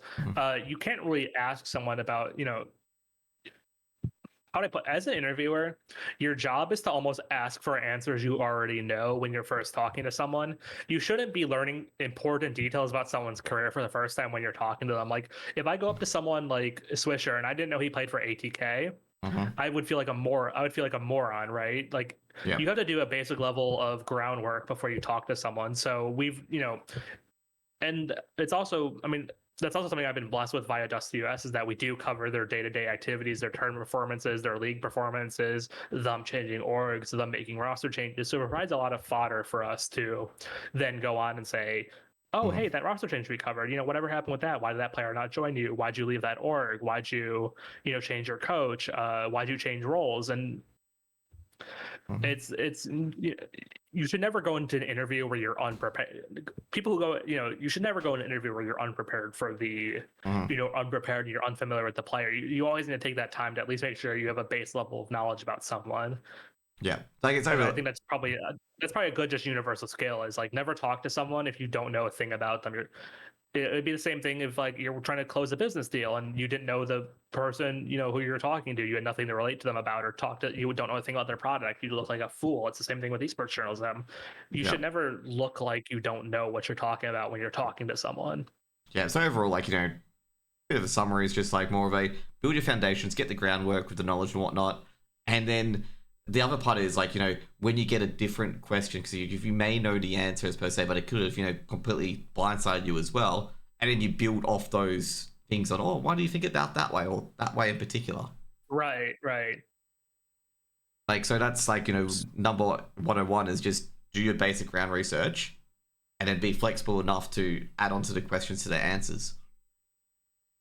Absolutely. I mean, absolutely, because that's like a big it's this thing I learned in an interview class in college, and I can't remember what it stands for. It's like the RASA approach. Yep. And Lord knows what it stands for. Lord knows what it stands for. But it's like if you ask me a question, I say da da da da da da da, and then you reply it back. Oh, you mentioned da da da da da. Well, what does that mean? Like, you always want to take you give someone a question, they answer, then you take their answer to formulate the next question. Because there's nothing worse than when a journalist has 10 questions and they ignore your answer just to get to question number 2. You should never do that. That's lazy interviewing, and that's bad interviewing, quite frankly. The interview has to you let the interview go into the direction it goes in, rather than trying to confine it to a set of 5 questions you're trying to get answered. Yeah, because like overall it just seems wooden. It's like, wooden acting where the person's actually showing no emotion. It's just like, yeah, I'm just ticking boxes, mate. Right. You should never be just trying to tick boxes in an interview. Yeah. Because like overall, like for me in particular, like I do have like a general areas I want to ask about, and very rarely I have like list of 30 questions. Okay, I just have a list of general areas I want to ask about, because I interviewed Elvish, I think about, I don't know when, I think it's about a few months ago. I had like sections of a few questions I want to get to, but I didn't read off that. I just put the general areas and that's it. Well, I think that's a good tip, is that's what I do as well. Is I have like a little leather notebook that I can hold in one hand easily, and then I have the microphone in the other hand, and I'll just take a peek at it, see what the next content area I want to target is, and then ask about it. But it's never and perhaps this might not be universally applicable, because I do know some people who do fantastic interviews where they have their questions written down completely, but they will vamp when they can. But that's just so, like, some people focus more on having abstract things they want to ask, whereas some people excel where they know exactly what precise language they want to use to target a certain area. So it depends on like what you find what you determine your style, what your desire to be as an interviewer. But you definitely need to have room for improvisation and vamping, and taking the questions and taking the interview where anywhere it can go. What's the term vamping for? It's the first time I've actually heard of this term. What's the vamping term like known as in the journalist space? Vamping is like well, the way I think about vamping is it's more like see, I feel like a bit of maybe I'm using the word wrong, because I'm looking up on the old Google, and there's not a strict definition that matches what I'm trying to say. But to me, vamping means like, when you go like it's like you say something, you're saying something off the cuff, you're doing it without preparation, like you're I would say maybe a more technically correct term would be like improvisation. I believe vamping is like something you see like in jazz, where you have like a section where you can like freestyle before going back to the sheet music. But so I'd say it's more of like, being precise in the language, I'd say it's like more room for improvisation and more freestyle Q&A. Yeah, okay. So overall, it's just be flexible. That's what it seems to be, and just talk to people like they want to be talked to. Because you actually highlight this as well, the Timberman interview. You give them an ounce of respect, and they'll just warm up to you. Like, I don't have a good analogy, but just warm up to you, and they'll just keep chatting. Right. I mean, it's definitely hard. It's definitely hard because you are in this weird situation where it's like you have to keep reporting on the bad things they do, but you want to maintain a cordial relationship with them where they are still willing to talk to you. It's definitely a balance. It's definitely a balancing act, because you have to be true to what's going on, while at the same time not trying to completely burn a bridge that you might otherwise have as a resource to use. Yep. So like, how do you like balance that in particular? Because that's gonna be as you said, it's a difficult situation, but how do you balance that in particular? Like, reporting on some of the bad things that someone may do, but also try to keep that relationship with them. Like, how do you try to manage it or balance it? I would say that's something. It's definitely difficult. It's definitely difficult. I would say that's not something that I have 100%. I don't have like a answer to. Mm-hmm. Yeah, I would just say, I mean, don't be rude. I guess don't be rude. Stick to the facts. When you need to engage in punditry, make sure it's focused on things you've reported on them doing rather than like rumors or community perception or things you're not entirely sure of. And there will be times where someone doesn't want to talk to you, and that's obviously that's their right. And at some points, as a journalist, maybe you shouldn't talk to this person anymore. There's certain people in the NA community that I just don't interview anymore because I know them to be bullshitters, or I know them to be loose with the truth, or people who aren't necessarily like there's such bad role models that it's like, do I really want to apply? Like you can choose who you want to platform. You don't need to platform everyone. You need to make that choice about a cost benefit analysis, where it's like, if I platform this person, well, I get some interesting answers, but it might also like sacrificing my credibility or sacrificing like the safe space I've built in my community, or embolden them by giving them a way to talk their way out of things they've done in the past. So it's definitely a delicate balancing act. And I don't have all the answers there of how to perfectly manage it where people are still willing to talk to you after you've reported on bad things they've done. But it's just kind of polite, courteous, not rude, not rumor, not trying to stir up the rumor mill. Focus on what you've reported rather than just focus on what you've reported rather than just trying to join like the mob. Yeah, because you did highlight as well. It's like, you're not gonna be perfect. You're gonna lose some people, 100%. As long as you just being strict to the facts and stuff like that. And also, you did mention as well, it's kind of their right at the end of the day. Like, they're able to like not do interviews with you because you reported on something, and it's not really much you can do. But talking about the refusal to interviews and whatnot, how do you like handle it as a journalist if someone refuses you in particular? Like, like how do you deal with that?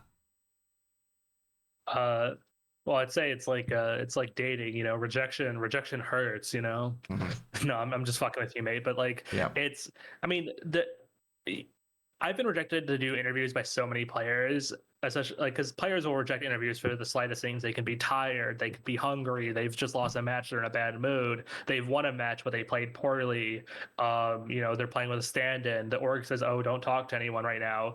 But then or a player could just not like you in particular, or they don't really like your publication. Like we've had players deny with us because of our publication. They don't see it as like worth their time, or maybe they're like mad at one of your writers.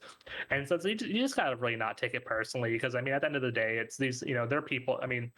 You're doing your job. It's like you're never going to have a 100% in any job you do. You're never going to have a 100% customer satisfaction rate. You're not going to get 5 stars back in all of your returns. So it's like it just you just got to kind of be flexible. Like what I'll do if I know a player is like liable to reject me is I'll send in like the interview request, or I'll pencil it in. I'll be like, okay, I want this person, but if they say no, then I'll go for this person. If they say no, I'll go for this person. I've definitely sent some borderline schizophrenic interview requests to ESL people before, where it's like I do like, let's say like Cadian, if not Cadian, Twist, if not Twist, like Skulls, if not Skulls, NAF, if not that, like Myth or Zoos. Like I've definitely done requests for that where it's like it keeps getting punched down the line until someone's finally willing to talk to me. And it's just about being flexible and understanding that people rejecting you isn't necessarily a reflection on your work or your ability as an interviewer or your personal characteristics.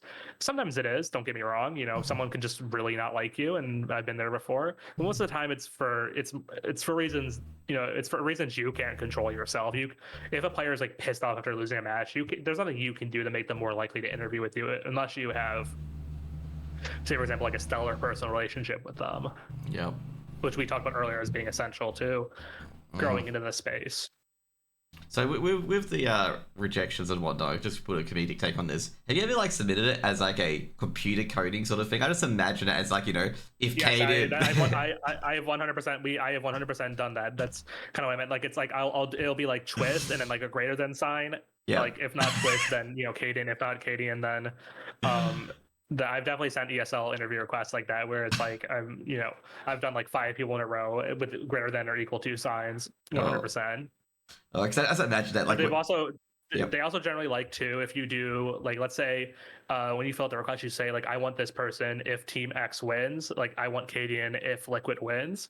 So I've definitely done it too, where it's like if Cadian wins, Cadian. If not Cadian, if Cadian loses, I want like I want like I want like LXDB, right? So I've done like greater than or equal to requests like that before with interview requests, and it does differ between TOs. Like ESL is very particular on the procedural, where it's like you request it, you request your press contact, they talk to the team's player manager, the team's player manager talks to the org's manager, and then they ask the player of the match. Whereas like Blast at Blast events, you can usually just walk up to the person and be like, hey, can I interview you? So it's like a lot less. It's a lot less like intricate that way. It takes a lot of the barriers that way. You just walk up to someone and be like, "Talk to me, please." Okay. And generally, they feel a lot worse by saying no. Saying no to a text message is a lot harder than me standing there puppy eyes like, "Please talk to me, or I don't get fed tonight." Oh, did they really do that at Dust 2? They don't feed you if you don't get an interview, mate.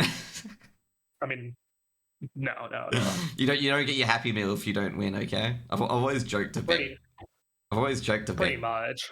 I've always joked to Vexai, because Vexai's the youngest player on FlyQuest, that he doesn't get his McDonald's. Okay, if he doesn't win, gets the book instead of a toy. Yeah. He just gets like a little. He doesn't get the fries. He gets the apple crisps in the bag if he doesn't win. Yeah. So next up, we could talk about the NA scene overall, because there's been obviously a recent article in the NA scene, which has been actually, I gotta say, quite sad, given I've seen like Jason Lake, and I've seen obviously Psycho Don as his first name. I actually don't know his first name, but yeah. Psycho NT is his gamer name, and then his real name is just Donald. Yep, and then what's the other one? I'm trying to think of the other one. Flom as well, like making a lot of efforts to revitalize the NA scene, because a lot of one comment in particular, I think Mnmzzz had said, even before it's NAF, but like in 2019, like when the ESL Pro League went to just one big international format rather than having NA, EU, Asia, and whatnot, that the NA scene has been slowly dying as per se. And I feel like these comments really undermine like what Flom's been doing with Mythic, Jason Lake's been doing with the Complexity Revival series. I know ESA did some point with Cash Cups as well, but like, how much sort of truth do you feel like Malbs and NAF have in their comments?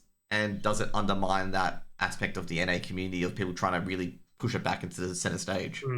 Well, so to start with NAF's comments, I mentioned this when I wrote my own article based on Taffy's article, which is the one you referenced there, is starting with NAF, there's some degree of truth in what he said, is that it is incredibly hard to become a pro, to become a full-time salaried pro in North America.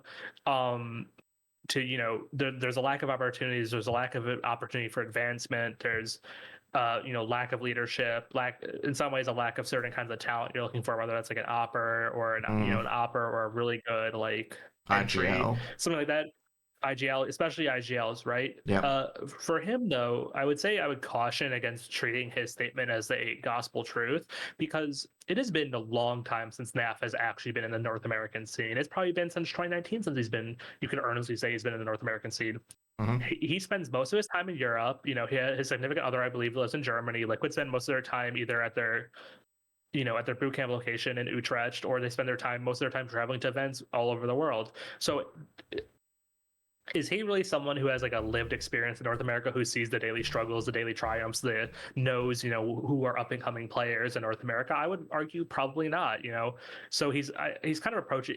Like I said, I don't want to discredit him entirely and say there's nothing he said has any grain of truth to it. But as someone who is like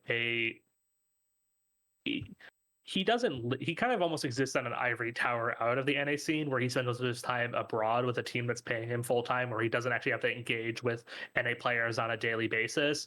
The only time he plays other NA teams really is like during the RMR or during certain open qualifiers, especially when that roster is new and they had to go back to playing open qualifiers. But other than that, is he really an NA? Just because he's Canadian, is he really an NA player? I would argue probably not. Yeah. Malbs, on the other hand, obviously Malbs is someone who is deeply embedded in the NA scene, and until recently was playing, ECL, playing all these open qualifiers, having to, struggle and grind through teams like ATK and Team One and Infinity and countless other little projects where he wasn't being paid, full time and didn't have a team house or a boot camp location or whatever. I don't, and so I can lend much more credence to like the things he said about the state of the NA scene. But at the same time, I mean, I think I forget who said it on Twitter, but they said it best, is like, if you like playing Counter-Strike semi-professionally, just keep playing semi-professionally. the NA scene will never be like dead. It's gonna keep sucking for a long time. It sucks. It sucks now to a degree, and it'll continue being a pretty difficult place to make a living in, or to break even in, or to get a tier 1 opportunity from. But I would say the example of someone like Malbs proves that you can break through the glass ceiling and go on to be a pro who came from North America, and that's kind of why I lament the downscaling of Dusty US, the removal of the ESEA cash cups, the other opportunities that have been stripped away from us as a North American scene. Is organizations won't realize the talent that's here if there's no opportunities to showcase and showcase the talent, show their temperament, show who they are as people, give them ample opportunities to compete in things people actually care about and things people actually watch. Like if I'm, if there's no publication willing to go out and do interviews with these people, they're not going to be able to learn about what kind of people they are outside of a stat screen. If there's no leagues for them to compete, and you're not going to be able to know if these players are, better than any other Joe Schmo. For example, I've heard a lot of positive, things people have said about Wildcard's JBA. If there wasn't, if there wasn't anyone willing to highlight him, would people really know who JBA is to the extent that they do now as a potential upcomer in the North American scene? I don't necessarily think so. And with that as well, part of me, I've lost my train of thought here, is with that as well. I also heard out as well, JBA from the Rich-Cord. Shout out Rich-Cord, by the way. I don't think any of them are watching. But I've also heard Slump as well. Slump's becoming a good AWPer as well. There's still some questions to be seen. We haven't seen Slump play on LAN. We haven't seen Slump play on LAN yet. He's a player that's a little bit more quiet on social media, so we don't know about his temperament and personality as a player. But that's another great example of someone who has been playing very well recently and who could potentially have a bright future once we have a chance to sort of establish his, bona fides on a LAN environment. And so I guess my overall point is they're right in saying the NA scene is in a rough position, but I would never. Remember, at the end of the day, we still have hundreds of people who are paid full-time salaries to play a video game, so it's never like apocalyptic. It's we're not like a fucking we're not like fucking Overwatch or StarCraft or Let's find other games that are in a burning dumpster. We're not we're not fucking Hearthstone, for God's sake. So it can always be, your life could always be worse. You could be an Overwatch player. It's like, do not mention WoW, okay? Because WoW's actually doing pretty well now for esports. It's not really an esport though. Yeah, it is. But like, given all of other Blizzard's esports, let's not get onto Blizzard. Right. But WoW's doing all right for a Blizzard esport. But anyways, and so. Oh, you go. Go ahead. Sorry. With the NAC, my take is that Valorant coming out that worst time and taking out a lot of the mid-tier players has really like made that lack of IGL and AWPs like really wide. Like, you're losing your Crashies, you're losing your tens. I wouldn't put him too high, but you lose a lot of that mid-tier leadership, and also losing Steel for a amount of time was huge because Steel was like Vanity. Yep. They were like model IGLs, like IGLs that a lot of people have made from as well. I felt that hurt a bit, like a lot in the NSA. It hurt massively. We lost a benefit that a lot of other scenes have, especially the European scene, is the old teach the young, and when the young become the old, they teach the next group of the young. So it's like you have like someone like Forrest teach Rez, who then teaches like Wrinkle. Whereas if we lost an entire generation of players, our Hikos, our Nitros, our Skadoodles, our AZKs, all these guys did camp to Valorant, so we lost an entire generation of these skilled, experienced leaders, father figures who can teach norms and pass on their abilities to the next generation. And that's something that's been very well established, is having hurt the NA scene. Is we essentially had to restart from square zero, and that's why I think so many of the NA players coming up now are so young. Is it's entirely a generational skip from what we had before Valorant to what we have now. Yeah, because that's what I felt like really sunk the NA scene, like, to that point where people are like, oh, wow, there's not many good players out there. It's because so many of them left, and then it impacts the younger scene, the next generation coming up. Because this also occurred in Australia with the ESIC bans, where you had a lot of the mid-tier players being unable to play, and it just drops the floor a bit. I still see some good IGLs. Like, I think Wolko's going to become a good IGL eventually. I mean, he had a very, very rough start with, obviously, EG. But I still have faith in him, like, overall. Is there any other IGLs in the NA scene? I'd have to think about that. People I think, Brett's still very young. Brett's still very green. He's the IGL of Fluffy Aimers. I think he's been doing good work over there. Cryptic of Boss, he's worth a shout out. I mean, he's taken an Orgless team to the RMR twice. Yep. I would say, Ben Leed's been kind of grinding away for a long time. He's nearing the end of his career, but he's someone who's done a lot of good work and bringing players up. Maybe you could point out someone like Stanislaw, who made the conscious decision to come back and compete, as someone who's worth, because the work he's done obviously with players like Jaba and JBA, excuse me, is of critical importance to our scene. Yeah. But other than that, it's really, admittedly, it's very tough to point to someone outside of a handful of people who are expressly North American players who are new and who are sort of leading the way for the next generation. There's some names in Advance, but it's still Advance is such a low level for the most part that it's hard to point to someone and be like, yeah, they're gonna be the next one up, because in all honesty, they could come to ESL Challenger League and get blown out. So it's you don't want to speak to it too early in terms of that. But there's some young guys there who might continue growing, but there's no one there's no one to teach them how to become an IGL, so they have to learn that all on their own. Yeah. Because I think the last team that came from Advanced that was really, really good, and that was the Pain roster, where they didn't accept it. I'm not sure if they got any invites, but they just grinded from Open to Premier, and they were still beating teams in these close qualifiers. Sorry, who? Pain, the South American org. Oh, well, they're not in North America anymore. Yeah, no, they're not North America anymore, but that's the last team that I've seen go up from the NA system. That was... The thing to keep in mind, though, is their situation is inherently unique. Exactly. They didn't really grow up in a North American scene. They kind of, they were in a unique situation where they were in Brazil. They wanted to compete in North America. The only way they could come into North America was starting an ESA Open.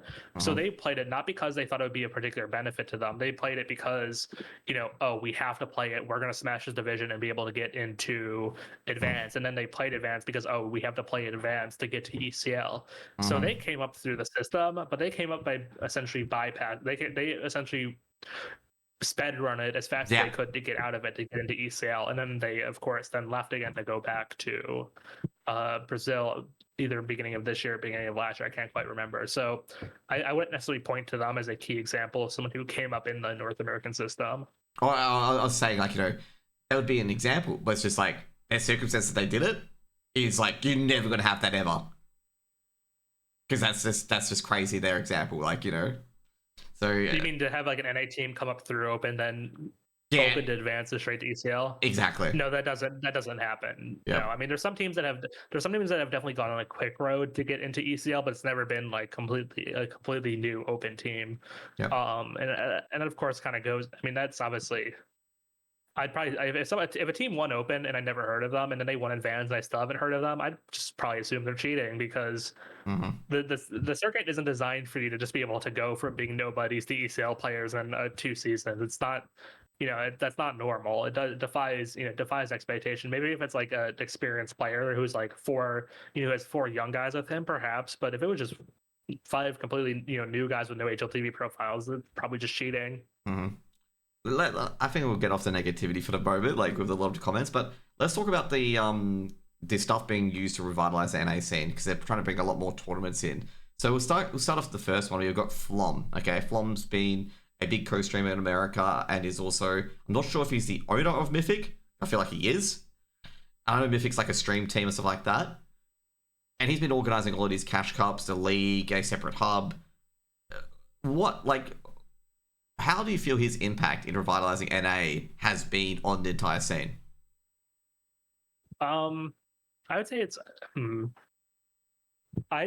mostly positive in terms of the hub he's created, the one the Mythic Ruby, Mythic Diamond, and then the cash cups he's done in partnership with Complexity and with Prize Picks. Those are definitely positives I could point to. The Mythic team itself, I would say, has a neutral, negligible impact on the NA scene.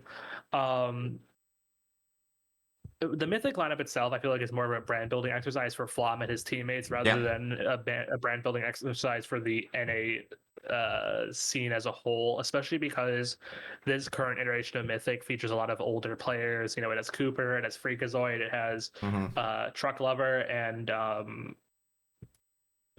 one name that unfortunately eludes me right now. Cooper, Freakazoid. I have that as well with every Austin. team. With every team I have. Austin. So Austin is so okay. So they recently added Austin in July. So he's the only player I'd point to as being someone like new who's on the Mythic lineup. But definitely the core of that team is, you know, they're all 30 plus years old. They've all had careers that have come and gone. The one thing you could say is they definitely help get more eyeballs on leagues like ESL Challenger League. But in terms of like that directly translating to increasing, you know, improving the outlook of the NA scene, I would say is negligible. It's definitely the things they do as their secondary efforts, their hubs, their, you know, cash cups, etc., that have a much more pronounced effect. And overall, so yeah, that's how I feel. Like, you know, Flom's project with Mythic, like that team, I feel like it's more of like a stream building exercise and stuff like that. With his leagues and whatnot with complexity, we'll get to Jason Lake's other part as well. Like, how much has Jason Lake done to help rebuild the scene as well? Like, you know, and how has he done it as well? As an individual? Yep. And also with complexity. I would argue what I would argue is it's not really his job to fix the NA scene. I think he's a good role model, a good leader for us. And of course, him lending his brand to the NA Revival series is good. You know, it's definitely a good thing, but his concerns are more with the things he directly owns, his, you know, his CSGO or his CS2 team rather. I don't know. It's difficult question to say because I would say his historical impact and his just pure presence adds an element of brand recognition and prestige to the NA space. But is he like going down to the slums of like ESA Advanced and like helping lift players up? Like, he's not, you know, he's not necessarily doing that. So it's like he definitely has him continuing to invest in the complexity CS2 lineup is definitely a good thing because it gives players a organization that can potentially join, to aspire to move up into. But at the same time, it's like, you know, you replace one player at a time in a roster. There's only one player essentially being lifted up at a time. So he's undoubtedly a extremely positive role model, elder statesman influence on it. But are we talking about him through sheer force of personality alone, like lifting up the whole scene? No, that's not. I wouldn't even expect him to do that. That's not realistic to have one person be like a messianic figure for, you know, NA Counter-Strike. So, you know, what he does as the sort of figurehead or the masthead of complexity, as you know, as a brand, great. But beyond that, it's more, you know, it's more gradual, more minute influences he has. Okay. Is there anyone else in NA in particular that's like putting like, oh actually I forgot the other guys, the Fragadelphia guys, how much they've had on the impact on the scene? Oh, I mean, Steve and Ed are fantastic. I saw Ed in the chat earlier tonight, NVS, and I mean, hell, if you're just looking at the impact of having someone who's, you know, actually hosting like local LANs in the community, they could do nothing else but hold local LANs, and that'd be fantastic. They're putting money into they're putting money into players' pockets. They're giving them a place to play on LAN. They're giving them a place to actually meet each other in real life instead of, you know, meeting each other on Discord or TeamSpeak. You know, elevating that sense of community by having, you know, a place where, you know, NA players and NA fans can congregate and meet each other and talk to each other and, you know, engage with each other is fantastic stuff. And the year and a half or the year to year and a half where they weren't running any events while they were still trying to get their business back on track was a very terrible time for NA without them, you know, being around to give us a sort of a sense of purpose, because, you know, one ESL Challenger LAN that qualifies one NA team isn't going to cut it for getting NA players LAN experience. It's going to be something like Fragadelphia where, you know, where even if you're not playing like the top teams, you're at least getting some. I mean, you can't beat LAN experience, and they're the only ones who are providing LAN experience right now with an actual, you know, with a notable prize pool, notable stakes, with notable you know, chance to do something important. So they are honestly probably of all the people you've asked me to give my opinion on, they're probably the two people that have the most direct and positive influence on the NA scene right now, as in terms of, you know, stakeholders who are actually providing a product that I can hold with my hands and look at. Yeah. So is it like, you know, with rebuilding NA scene is just being able to build a sustainable product with sustainable LAN experience and also trying to get like all these teams in here effectively? Yeah, I would say that. I mean, we need to provide a place where players can gain experience that helps them take the next step into the national stage. Because a big thing that holds us back, and will probably hold us back next year as well with the VRS system, is that if you're being, out of the fryer, out of the fryer into the fire, out of the frying pan into the fire, these teams go to. You could probably see the same thing with the Australian teams as well. These players have no international experience. They go to these international lines, they get absolutely shit on because they have nothing to help grow their level, and that's something that I think Philadelphia does have a positive influence on, especially with the absolutely diabolical state of ESL Challenger League with their best of 1x2 format and their relatively pointless systems they have, where more than half of the division makes playoffs every season, and you can get into playoffs with a under 500 record. Exactly. While you're also playing you're playing meaningless best of ones that no one cares about. That's not the place where your level is going to rise. You're going to rise in place where you're playing for a spot in the LAN playoffs where money's on the line. So, is there any like in particular any individual organization I missed in the NA scene that's like doing a lot to help out? Like, with holding a LAN or holding a different event, or? I mean, there's not a ton of individual caring stakeholders, I would say, in the NA space. Nouns has had some decent initiatives with holding smaller cups and partnerships with certain streamers. But other than that, I mean, a lot of these these NA team organizations, I think are a lot smaller than people either recognize or give credit towards. A lot of them are run by like one or two guys, like one or two guys with they don't have an office, they don't have a building, they don't have a boot camp location. Just two guys basically running it out of their basement or running it out of their bedroom. They may look impressive on the face of things, but we only have a couple organizations that are actually proper organizations with employees and a building and actual capacity to pay players more than a couple $100 a month. So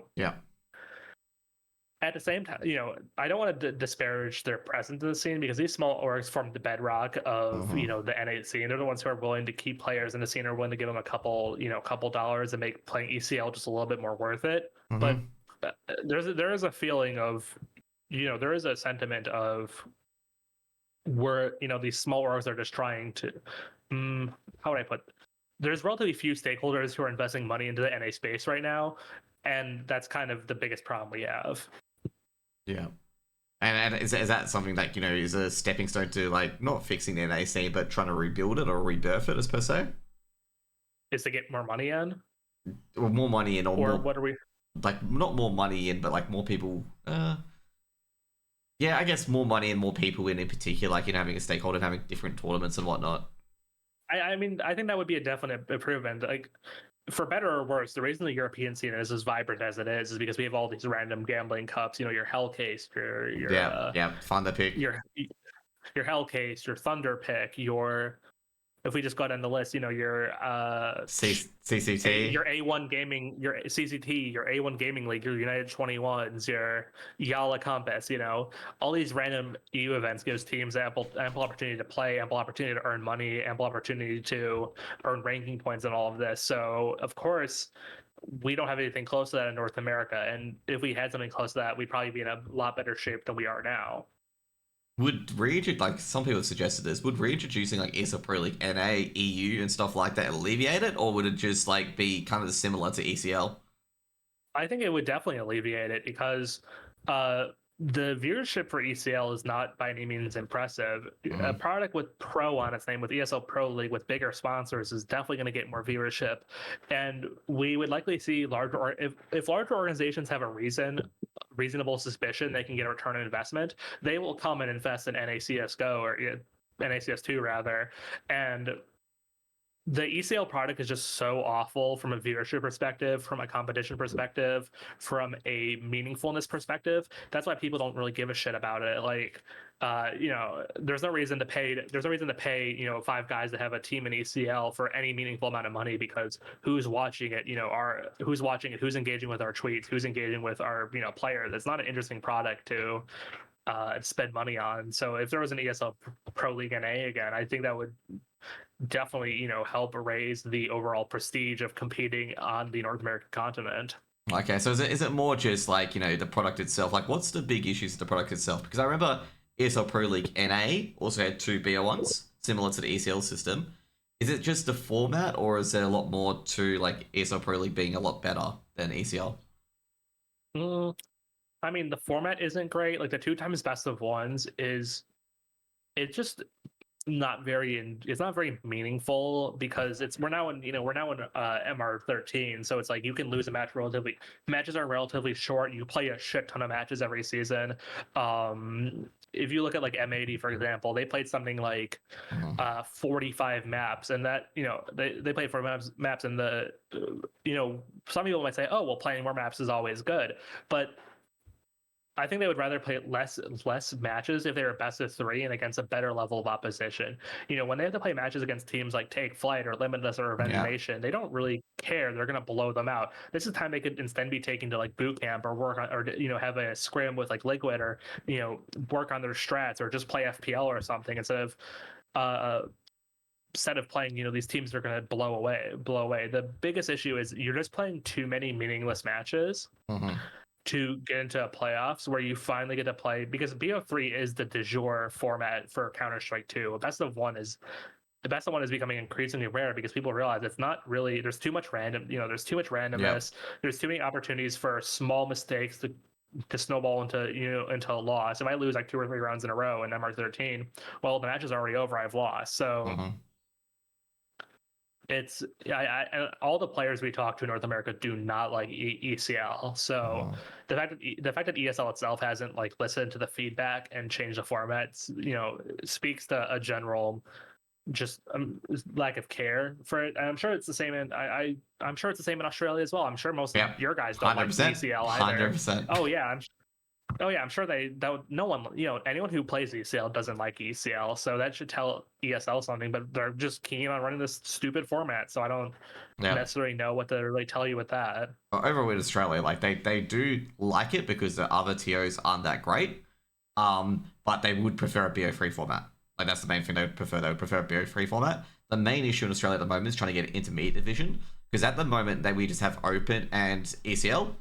And so a lot of the teams who are more social and whatnot, just play it for shits and giggles, are getting matched up against teams who are trying to get to ECL, and they get stopped like 13-0. So it's like, the biggest issue is more like trying to get people in and trying to get the intermediate division so we can have the teams that are good. Because I think one of the guys from Vantage said, we rather have 20 people in the intermediate where they're trying to get into ECL, rather than them stomping social teams every week.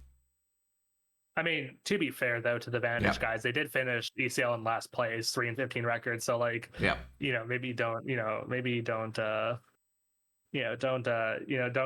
your eggs before they hatch is what I would like to say to them. Oh no, they don't think they're going to get back into ECL right away. They're just saying it's just. ANZ Open's a complete mess, like you said. But the problem is that, how many teams are there open? Probably like 15 at most. 67 at the moment. 66, Christ.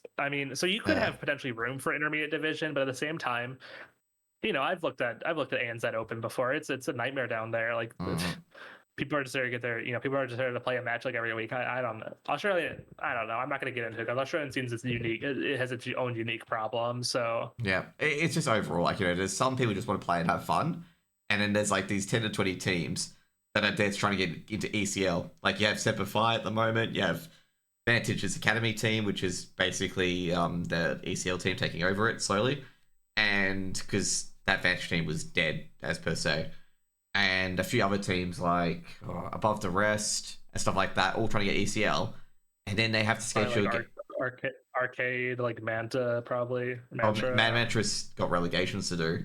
Yeah. But overall, what I'm trying to say is like they're versing teams that know they're playing it socially, and they beat them by a lot. And they don't want them to leave because it's like, it's not fun getting beaten 13-0 and learn nothing, basically. Right. It's not, it's... That's the reason for it. That's what they want to change it for it. So they're not doing that to teams, Yeah, I get you now. I would just, I get you now. Australia's an odd place. Yeah, it's a very odd place in particular, like with like how everything is going, but... There are ways to go for fixing in particular, but we should get back onto the North American scene overall. What's your opinions on it at the moment? Like, is it coming back? Is it building up? Or is it regressing as per se? things were so diabolical when Valorant came out that there's no way you can really interpret it by saying it's better than it was in 2020. So I would say it is coming back. And the fact that we do have, we've had M80 come into the space, we've had Wildcard come into the space, we've had players like Malbs, JBA, Swisher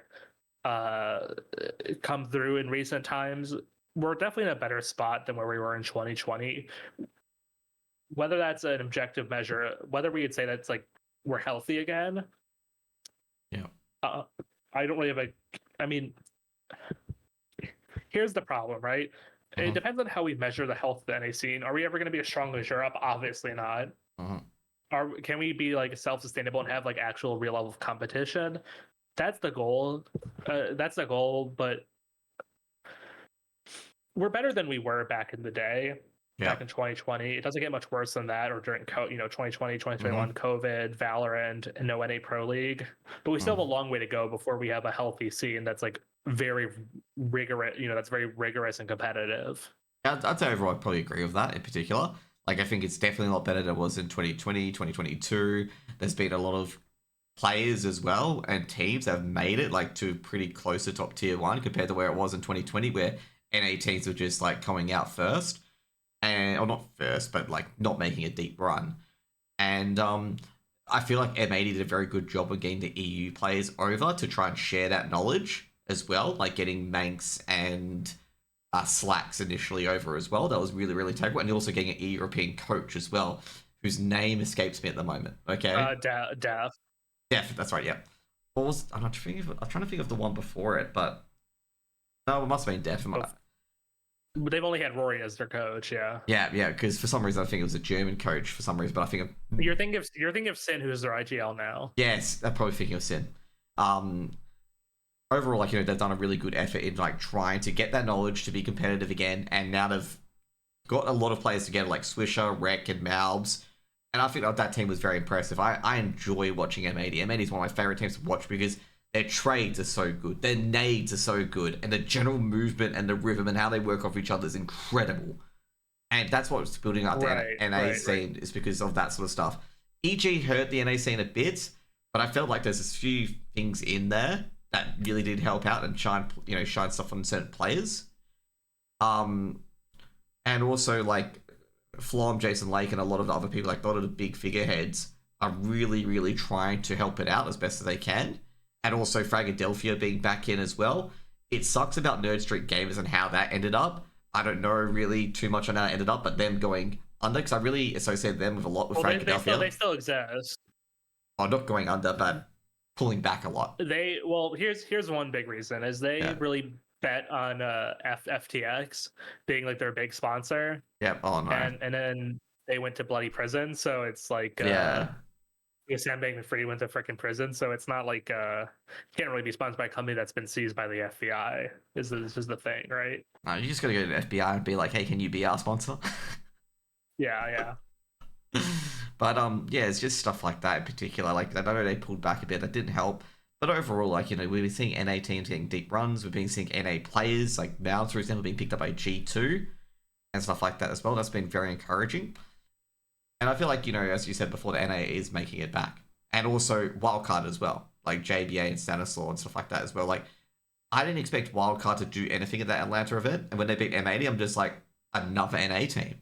Well, that was very surprising to see them, especially with they were playing Atlanta with a stand-in. And I was there watching that match, and it was a shock, I think, to everyone that Wildcard traditionally loses to M80 on LAN. Yeah. So very, very surprising result coming out of the SL Challenger Atlanta. Yep, and good thing that they did their job against FlyQuest as well. Okay, lose, just lose. To be fair, I love like the content for like ever heard of like Tom Grossi and stuff like that, and like urinating tree from the NFL side. Can't say that I have. Oh, okay, they're pretty good with their comedy aspect, and Tom Grossi does it to the Cleveland Browns, like, just lose, guys, lose. Like, it's a joke, because he just... Anyways, sorry about it too much, but either way, like, Wildcard, really good. Complexity, they're having that rough period where, like, it's when they've just hit a wall and they just can't break the slump. Like, they did so good early on, but it's just... we'll What are your thoughts about complexity, like as a team? I don't know what their problems are. I mean, much has been said about Halzark's temperament and him, hitting the desk and him being kind of inconsistent. I think they're probably headed towards a change, to be completely honestly. What that change will be, I don't know. It definitely won't be happening, before the end of this year at this point. I don't know. I think we've just been getting diminishing returns out of their core, and I don't have a really fantastic answer about why we're seeing that. But it's clear that the old core, Elige obviously is the mustard. You can't change him. JT, maybe you change him out for a new IGL, but that would completely change the that completely change the team. That would be a completely different complexity because he's been in charge of that core of JT, Floppy, and Grim for so long now that. But honestly, I don't have any fantastic answer for you about why they've been underperforming. That's been something that's really been confounding. I will say that something that's been really confounding us in North America is why has complexity not been playing well anymore. Is they haven't had any strong runs in a good amount of time, and I don't have if you find an answer, let me know. I mean, I don't have an answer for it either. I think JT is very good, like at IGLing, and also at the same time stopping the other team's best player from just getting out there and just causing a free K. Because I remember at that I Am Sydney event, I don't know, it was the highlights on like Elige and stuff like that, but every time I think it was like FaZe or another team against complexity, like their star player was starting to get multiple frags, JT would just immediately trade them out, and it's just like, I just call it a showstopper because he's just stopping the other team star player. It was just making sure that they just got one kill, that's it, get back to the bin kind of thing. Right. And obviously Elige is just a godly player, like the man is insane. I mean, I've seen so many 1v3s, 1v2s from him, and how he perfectly negotiates it. And also saw his email to Koshimo about breaking down their entire thing. It's like, man, this guy's like, he's got the brain for CS2, basically. Yeah, he's a smart cookie. Yeah. We'll go on to the next box. We go to the RMRs, and I'm going to say the NA RMRs are random. So we'll get onto that topic first. It's quite interesting. I gotta go pull it up, but yeah, it's quite interesting. Like what we can expect from, that event, because there's a lot of teams. I feel like could theoretically steal like one of the final spots. So I guess I'm gonna go through, and I guess I'll just kind of give my live reactions to this. I haven't had a chance. I was planning on doing all this thinking in China, and then I got laid off. So yeah. So I think Furia is a clear choice to make it through. They're the best team in Brazil right now, even though I don't think that team is particularly good. They just always have a way of making it to the major. Same with Liquid. They've been in poor form recently, but I think they have enough skill to find their way through. Complexity should make it through as well. So that's 3 of your 7 spots right there in a way. I would say from there, my favorites would probably be Pain, the Brazilians. They've been playing very well, especially in Europe of late. M80 is a clear choice from all the work they've been doing at home and abroad. And then for me, the field really opens up from there. I could see 9Z team as being potential to make it through. I could see MIBR as having potential. Imperial might make it through. And then you could even see a team maybe like Red Canids with Coldzera making through. I don't necessarily see if I would say, I don't think I would say Wildcard or Nouns are quite ready yet. Well, Nouns will never be ready, but I don't think Wildcard's quite ready yet. And those are kind of and Boss as well. So I think you'll only see Liquid, Complexity, and M80. But once again, those best of ones are tricky. So it's one of those things where it's like hard to predict. What are your thoughts on the? Okay. So I've been I'm putting you on the spot here. I've been examining about it. I have my own opinion, and it just, either I'm completely wrong, I'm completely right. It just doesn't matter. Overall, with the NA scene, there's always one big team that misses it out. I've been looking at the previous RMRs, and there's always your MIBR team, Liquid, Complexity. Always one big team chokes, okay? This is what makes trying to predict this NARBR annoying. You're not wrong. And I'm just like, which big team is going to choke? And I'm just going to say Fury is going to choke, okay? I'm just going to say Fury is going to choke, okay? They won't qualify. You know what's going to happen now. All of the big 3 teams will qualify. But either way, as I said, Team Liquid, Complexity, strong. They're strong enough for this. I mean, Team Liquid, like, someone's going to go, they came last in the Blast World Finals. I'm like, bro, they versed the top 6 teams in the world. Like, what do you expect? Like, someone's going to go out last, okay? Like, it's a tough one, but they're good enough. I think they're in. Complexity, I think they'll break. I think they'll break their slump and make a decent run in the major. I agree with you on Pain. Like, I think Pain's pretty good. I was disappointed with their Katowice. I was just like, seriously, guys, how do you not win this tournament given every other big team is choked? Ugh. Mm-hmm. But Bait did very well, so we'll give Bait credit for that, because Bait were like kicking teams' butts and just showed very strong fundamentals. M80, I like. The Brazilians, like Legacy, they performed well at Katowice, but I think they're on and off. They're just like MIBR. They can be really good or they can be really shit. And in North America, Legacy are very inconsistent, so I don't have super high hopes for them as well. I feel like they're more of an open qualifier, kind of qualifier merchant team rather than a qualifying team. Yeah, that's what I mean. Like, they're either really good or really terrible, as you said, inconsistent. Okay, like, it's just like, which one's where it's going to go. And same with MIBR, because they're the exact same, and it's frustrating. I think Wildcard do have a chance. Like, they do have a chance. And it's going to be relying on, like, these Brazilian teams to be really inconsistent. 9Z, I expect them to sneak through. They always sneak through. 9Z, okay. They do have a habit of sneaking through. You're not wrong. Yeah. I call them I call them a cockroach in a good term, that they will survive, okay? They will survive somehow or somewhere. They'll get in. Because I remember that run where they were like 0-2, and then they got 3-2 and qualified for the major.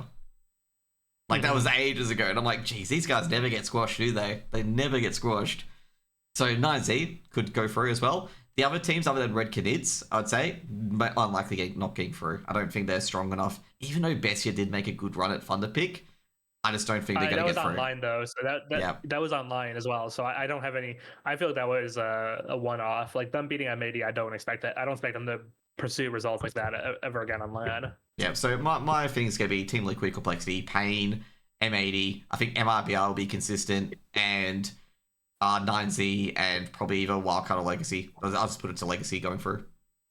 I'll say... I would go to Wildcard, actually, believe it or not. Yep.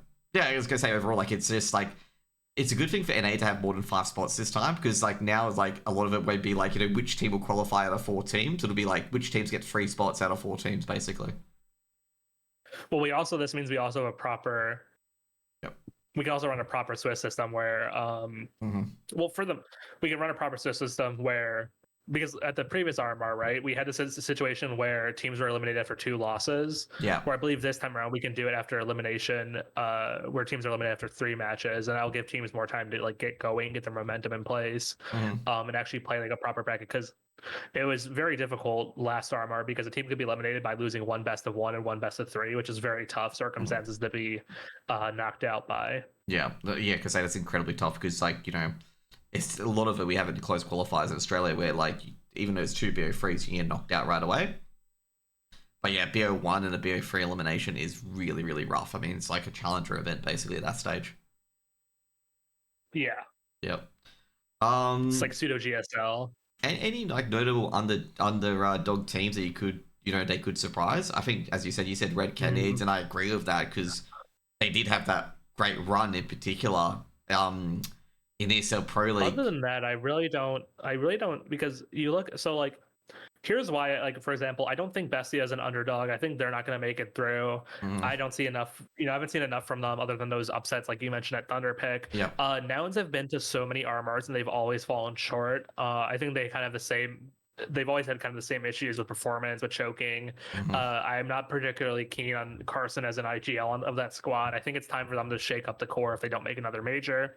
Boss, I've always liked the Boss lineup, and they did very good at the last RMR. This roster is almost entirely different, though, so we can't really... Not quite all entirely different, excuse me. They've had some key changes. I don't know. They're still a very young, fresh team. This is like Fruit Cup's first LAN event. Slight Darty, fresh. You don't have a ton of LAN experience. Cryptic, quite frankly, is pretty green as well on LAN. And facing off against, like, so their opening match is going to be against M80. That's tough. They're going to lose that match against M80, and I think they're going to get kind of rocked around. They might like win 1 or 2 Swiss series here, but I don't see a way for them to make it through against the level of opposition they'll be facing if they want to make it to a major. Crew, I don't think they've really accomplished much outside of making this RMR. I don't really have any expectations for them. And then Case, once again, they don't really get up to a whole lot. I don't have high expectations for them as well. So other than I think Red Canids, I really don't see any true underdogs here that would have an actual chance of making it out. Yeah, because I feel like we got like 10 teams that have we got a few of the dark horse vibes, and then we really only have like 6 underdogs. Like you got your dark horses, which is just basically anything below Pain Gaming, basically. Which is your 9Z and whatnot. So we'll go on to the Asia Pacific. We'll leave the EU for last because that's crazy. So I don't even know if I can get, that's so complicated. I don't even know if I can get into it. But yeah, let's go look at an APAC. Yep. So overall, we've got the lovely Mnmzzz. Okay, they will definitely get in. And if they don't get in, it's a choke and it's really, really bad and it's horrendous. Okay. They're playing think about it this way. So they're playing Alter Ego in their first opening match, and then the only real team they'll have to beat is probably Linvision. So they'll crush Alter Ego in their I mean, it's the best of one, but I think they'll crush them still because Alter Ego doesn't really do a whole lot outside of just playing the RMR. And then I think they can take care. They've proven they can take care of Linvision in a best of 3. So I don't see any serious opposition for them making it through. Yeah, and also not to mention, even if they face Drillers, let's say Drillers upset Linvision, they'll crush Drillers as well. Like. They'll shit on Drillers, there's no chance. I feel their top 5 is overrated. I think the top 10 still. They beat the Gatekeepers. I have Gatekeeper teams, like Heroic's Gatekeeper to top 10, and Big is Gatekeeper to top 20. They've beaten both of those teams. Wait, so you're saying Mongols, or? Oh, they're in the top 10, but they're not top 5. Okay, Mongols. Yeah, I got you. Okay. Yeah. I think FlyQuest is going to make it through, right? Yep. And then you have really one spot left, which honestly I think either goes to Rare Atom or Linvision. Unfortunately, they're kind of in a weird the only time they could really meet is in lower bracket round 3. But if we're looking at the other teams, like Drellas, I think is kind of a joke. I don't take them very seriously. I think they're just kind of a mix. They kind of abuse the Middle Eastern qualifier. They're an okay team in their own right, but they abuse the Middle Eastern qualifier to get here. Yeah. GR Gaming has had some decent results. You know, they're that Far East Russian team. They've done okay in like ECL and some various like 1xBet cups and stuff, but I don't think they're serious. They don't play LAN ever. They're not seriously tested against top Asian teams. Talon has been just awful. I mean, as an Australian, you don't disagree, do you? Just awful. I'd say overall they're low tier 2, like low tier 2 Europe. They've been inconsistent against beating those teams. See, you say that though. You say that because you're like a fanboy, right? Oh, no. I'm saying that they're so. No, hold on. So let me tell you something. So here's their last like 10 matches. Lost to Navi Junior, lost to Rhino, lost to Permita, lost to Cybershock, lost to the Suspect, which is a cost of our team. Beat Rhino, lost to Kazar. Beat some team called WW team. Beat Rooster, beat Mind Freak. So Oh, I agree with you. I agree with you. Like I was saying, they are just. Folks, it's over for Azar. His career's over. Like I can say overall, like you got Rare Atom and Linvision, who are mid tier 2 EU. Like it's over. Yeah. Talon aren't like Talon will have to perform out of their skins if they want to beat those teams. And they haven't done it yet, so why would they do it now? Exactly. Like that's the point. Like they haven't got the history for it yet. And I agree with you. Like. We'll get to Talon later, but with FlyQuest's hardest match in a BO3 would be against Rare Atom or Linvision, wherever they end up, and most likely be Rare Atom. And then they just make it through. Yeah. I think both those teams have like FlyQuest and the Mongols have relatively difficult opening matches. I mean, second round matches, but I think they're equipped to win both of those. Yeah. We go to. But I wouldn't be upset. Yep. I wouldn't be upset with Rare Atom or Linvision making it through. So like I think the top 4 teams here in like the bracket, I think they're the ones that are most liable to make it through. Yeah, with Rare Atom especially, like Kaze and the AWP and whatnot, and they've got a lot of experienced players as well that have played on LAN before with Tyloo and whatnot. You got Somebody, Summer, Child King, Kaze. They have a lot of LAN experience, so they won't have the jitters or anything like that. You won't expect them to suddenly fall off a cliff because of it. And they've been getting some results here and there as well. You listed, with Talon's like tier 2 experience, like Rare Atoms is a lot better against those teams compared to Talon. Yeah, I don't know. It's a bit mixed, but it's a lot better than Talon. But anyway, it's like the Drellas, GR, Talon, and Alter Ego. I just don't see them having a chance at making it through because for them to make it through, Drellas would have to beat Linvision and then Mongols to make it through. Yeah. GR would have to beat Rare Atom and then FlyQuest to make it through. Talon would have to beat FlyQuest and then Rare Atom to make it through. Alter Ego would have to beat Mongols and Linvision. So it's like, yeah, any of these teams will on any given day beat any of these teams. So you just don't see like a very compelling path for them to make it through, especially, and they're playing in 28 hours actually. So we're gonna see them in action pretty soon. Yep. So with drillers overall, I've seen them compete in a few tier 2 tournaments. They're lower mid tier, tier 2, like EU. University Division for Adam, who are definitely mid to upper. GR, they did not finish well in the APAC ECL. I think they finished like 7 for 8th, and that's going to get you killed by a Adam and Lid Vision. Talent. The most interesting thing about GR is, so they played this event, the Mnmzzz Asia Series, and they beat. They it was mostly best of ones, right? So they beat Chinggis Warriors, then they beat IHC, then they beat Chinggis Warriors again, and then IHC again, and that's not a bad warm. I don't think personally that's a bad warm up before the RMR. I don't think they'll make. Don't get me wrong. I don't think they'll make it through, but I think if we're looking at, I think that has more relevance to the recent results and their ECL results, because that was like a month and a half ago now. Being Chinggis and being IHC is really, really good to start off with, because like Chinggis and IHC are pretty decentish teams in the Mongolian regions. And I think Chinggis now is the second best, given Atox is basically imploding at this stage, and I've no idea what's going on at Atox. That's pretty decent, but is it decent enough to get you a major spot, as you said? Probably not. No, I mean, I think so. I think we're of similar opinions. It's Mongols, FlyQuest, and then one of Veridom or Lin Vision, with really no other room for no other room for the big missing thing. The big missing thing is Tyloo, but I gotta say overall, if you want to qualify for the major Tyloo, you win your qualifying against Radom. You get nothing. I mean, you have nothing to blame. And at this point, like, I gotta be big criticism of Tyloo. You guys keep buying, like, if any team beats you, you keep buying their players. Like, stop. Build a team, okay? Because they bought the entire Radom lineup, well, not bought, but picked them up, and then they start picking up players from G and Starry from Lid Vision, and I'm just like, it just feels like they're just grabbing the best players at all position and just hope it works, kind of thing. That's my opinion. Yeah, you're probably not wrong. It's just like and let's put NFL terms. It's like everyone trying to pick up everyone from the Patriots when Tom Brady was good. Okay. I've just seen so many people do it. Bit of a labored analogy, but yeah. I'm trying with these analogies, okay? But overall, same opinion. Let's get to the EU RMRs. EU RMRs. Okay, let's starting with the EU RMR A. We can probably get to this pretty quickly. I mean, it's just it's a mess. It's two 24 team tournaments, 2 16 team tournaments. It's like so much. Yep. Navi, Vitality, Mnmzzz, FaZe, they're going through. Yep. Now we get to the next two teams, which is the teams that have changed up. We have 3 teams left. So why don't we just say here?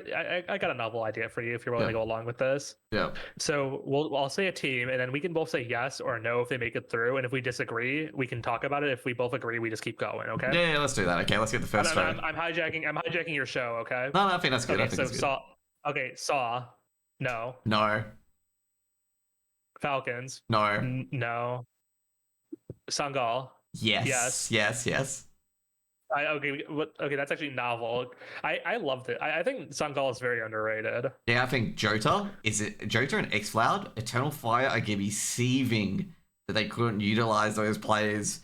Well, I don't think they're gonna be that. I mean, keep in mind, Eternal Fire has been pretty great recently. They chose to get rid of these 2 players, so it's not like, I don't know. I think if they wanted to, but so that's 5. Bet Boom, no. Nah, Bet Boom, awful. Japanese a fraud. I like Nafani because obviously the Gambit, because I think he's pretty decent. It's just Mnmzzz just fell off of the cliff at the worst time. He's been there teams like Star Rifler, and it's been really rough for them. I don't think they're gonna make it either, and that's because of that. Fnatic. I think Fnatic are gonna make it. Okay, I think they're gonna make it. Okay. So that's what I mean. I'm not confident about them. Yeah, it's a dot. Yeah, I think they're sneak in 7th and 6th. So they're like the 6th team. Okay, Gamer Legion. I'm so biased because they follow me on Twitter. I'm like Ash. Okay, you know what I would do? Okay, so but let me phrase it to you this way. So Cloud9, no. Cloud9, we'll leave Gamer Legion for a bit. Cloud9, no. They're Cloud9's a cursed organization. We'll come back to Gamer Legion. Okay, Sinners. No. They always choke towards Dynamo, the end. Rebels, Unity, no. No.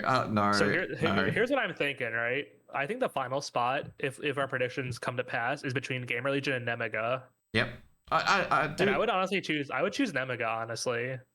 And then you have, Xanta's been performing really good. I love the player name called Risky Bob. That is such a good name. It's very fun. It's a very cheeky name. Well, yep. So here's what I'll tell you, right? Yep. So they second place. So their recent results: second place at Hellcase Cup 11, yep, where they lost to Navi Junior. Second place at ECL, where they lost to Songal, and we think Songal's good. Yep. They won RES Regional over Unpaid.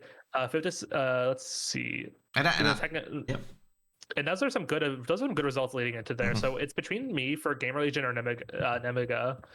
I don't like Cloud9. I think the checks and the polls down here are just kind of random. So it's like, if gun to your head, Gamer Legion or Mnmzzz. Yeah, I can go Gamer Legion because I think Flamus is very good. The additions of Sland and Anu have worked well. They've got a good coach in Ash behind them as well. I know Box is a very good coach in that Belarusian region as well. And also ZTR. I forget who's IGL in this team. I think ZTR would be the IGL, right?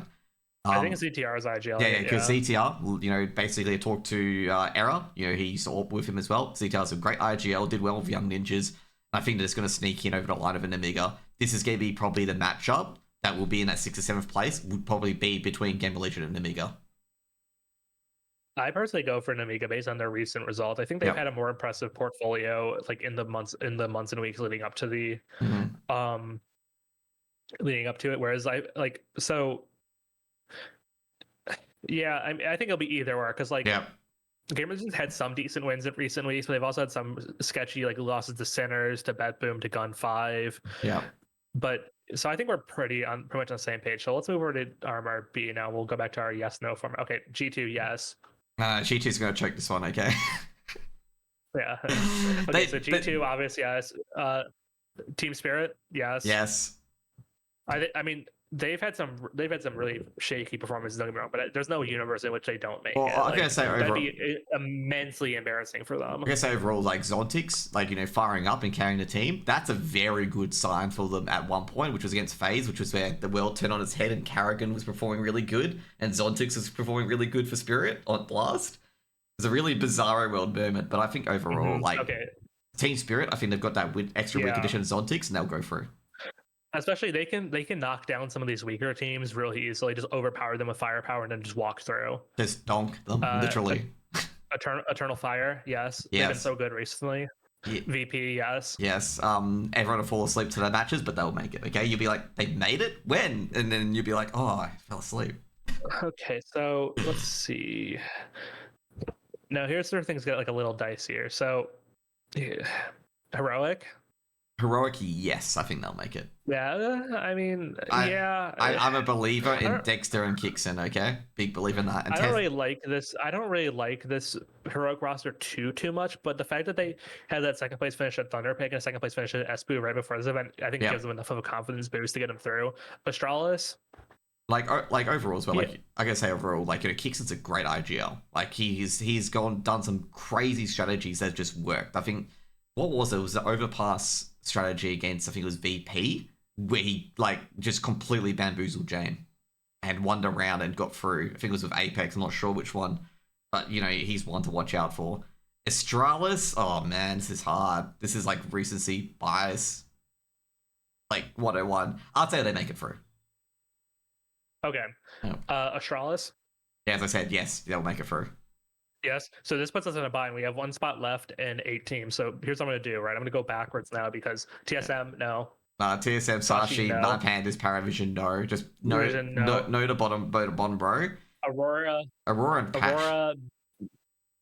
No. I think they're changing their roster, and that entire result debacle has probably not left good vibes in that team, and that's just going to bring them down further. Bait, Nip's awful. Nip's bad. They're just bad. So it's bigger 3D Max for me, I think, is the final spot, which I would go for Big any day. Yeah, for me it's Big, 3D Max, and Bait. I think Bait have done really well at the Challenger Katowice, that they surprise a lot of teams, and they have very good fundamentals as well. They got great nade placements, great trading. I mean, all that Major 1v2 where Major got them unaware, and then Alex swivel sticked and then sent Major to the Shadow Realm. Was just near instant. Overall, I think Big. It's basically gonna be a Big statement game for 3D Max, I think 3D Max are going to make it. It's going to be yes, 3D Max, no to big and no debate. I'm gonna go yes, big, no 3D Max, no bait. I think big have been looking a lot better recently. Mm-hmm. I've never been a huge fan. I do like Crimbo and Regon a lot on this team. I think they're the sort of players I most look to be good. It is a shame that they I don't think they come into this match in the best form, and they've been wasting their time playing in like some German league recently instead of playing against like actual tier 1 opposition. Mm-hmm. They did lose to they did lose to OG online at Thunderpick, but like I don't know what to make of that. I just think big has too much experience, especially qualifying the majors to miss out here. Yeah, it was really odd that Big did choke Thunderpick, because I was sitting there going like, they won the first map, and then on that third map, like that was diabolical. Like you got a Berlin home final on the line, and you lay a 13-1 loss. It's just like, come on, guys, you got to fight a lot harder. Well, yeah, they were just, I mean, they were taking the piss there to miss out on a Berlin LAN, yeah. Yeah. With 3D Max overall, I feel like this team is peaking. Okay, Exercise and Gravity are started to perform very, very well, and they are carrying their own weight in the team. I feel like this is going to be the big statement match for 3D Max, where they'll put together their previous results that they've had, like, you know, pretty deep runs. I think it was in Pro League and other events, and they'll get over that big hump and get into a major. I think this will be the event where they'll get into that major and they'll start putting themselves on the map, because they've been this weird team where they're on the edges but never going in, stuff like that. They've always been promising greatness, but they don't get there. But I think this will be an event where they will reach that ceiling and get over the hump. And I think, funnily enough, I believe they lost Hadji previously as well, which I'm surprised that roster didn't make it. But I feel like losing Hadji's improved this team. So I think they'll get over the hump against Big. Just like RMR A, this one's really touch and go on the 6 and 7 spots. I agree. I don't know. I just have a lot of confidence in Big to not miss out on to miss out on a major. Yeah. Oh, dude, I agree as well. Like, there's great points of Big. Like, obviously, their team's been very good, overall. You got Regan and Crimbo. Crimbo is an absolute generation talent. I wouldn't be surprised if any of these tier 1 teams just yoink him, just pay him out, get him, put him in their back pocket, because he's very, very good. He carries his team on his back. He is an absolute menace. Watching that FlyQuest game and seeing him alive gave me heart palpitations, because I'm like, can someone just stop this guy? Okay, let's stop him, because he is causing havoc everywhere. He's an absolute menace. And my happiest moment of my Australian fan career is watching Alistair put a no-scope into his chest to win a round, okay? I was kind of rooting for Big. I won't lie to you. I don't blame you. Crimbo and Regan are my sweet, my drillers, so they like those guys a lot. I don't know. You know how frustrating it is, like, as an Australian fan, just watching if Crimbo's alive. Yeah. It's just like, he is good, stop. But yeah, either way, Crimbo's a very good player, and yeah, overall, like, you know, kind of say with Big, yeah. I got my vibes on 3D Max, let's just put it that way, for the major. Not to win to do anything, but I feel like they've been building up. They've been getting some good results. Same with Big as well. I don't know. I've never really thought that way about 3D Max personally. Yeah. They did good at the last armor or whatever, but since then they haven't really been on my mind, I will say. Yeah, because they you know, it's just like they've gone back with losing Hadji. But then, like, Exercise and Gravity started putting in some decent stats on the board, and they're building up to that big statement game where they're going to do something. I mean, they got to the Thunderpick finals, of course, as well. And there was 2 teams that shouldn't have really got there, which was OG. And OG did really, really well, which I'm surprised, because I didn't think building a team around Fiku would work. And 3D Max was the other team I was surprised by that got there.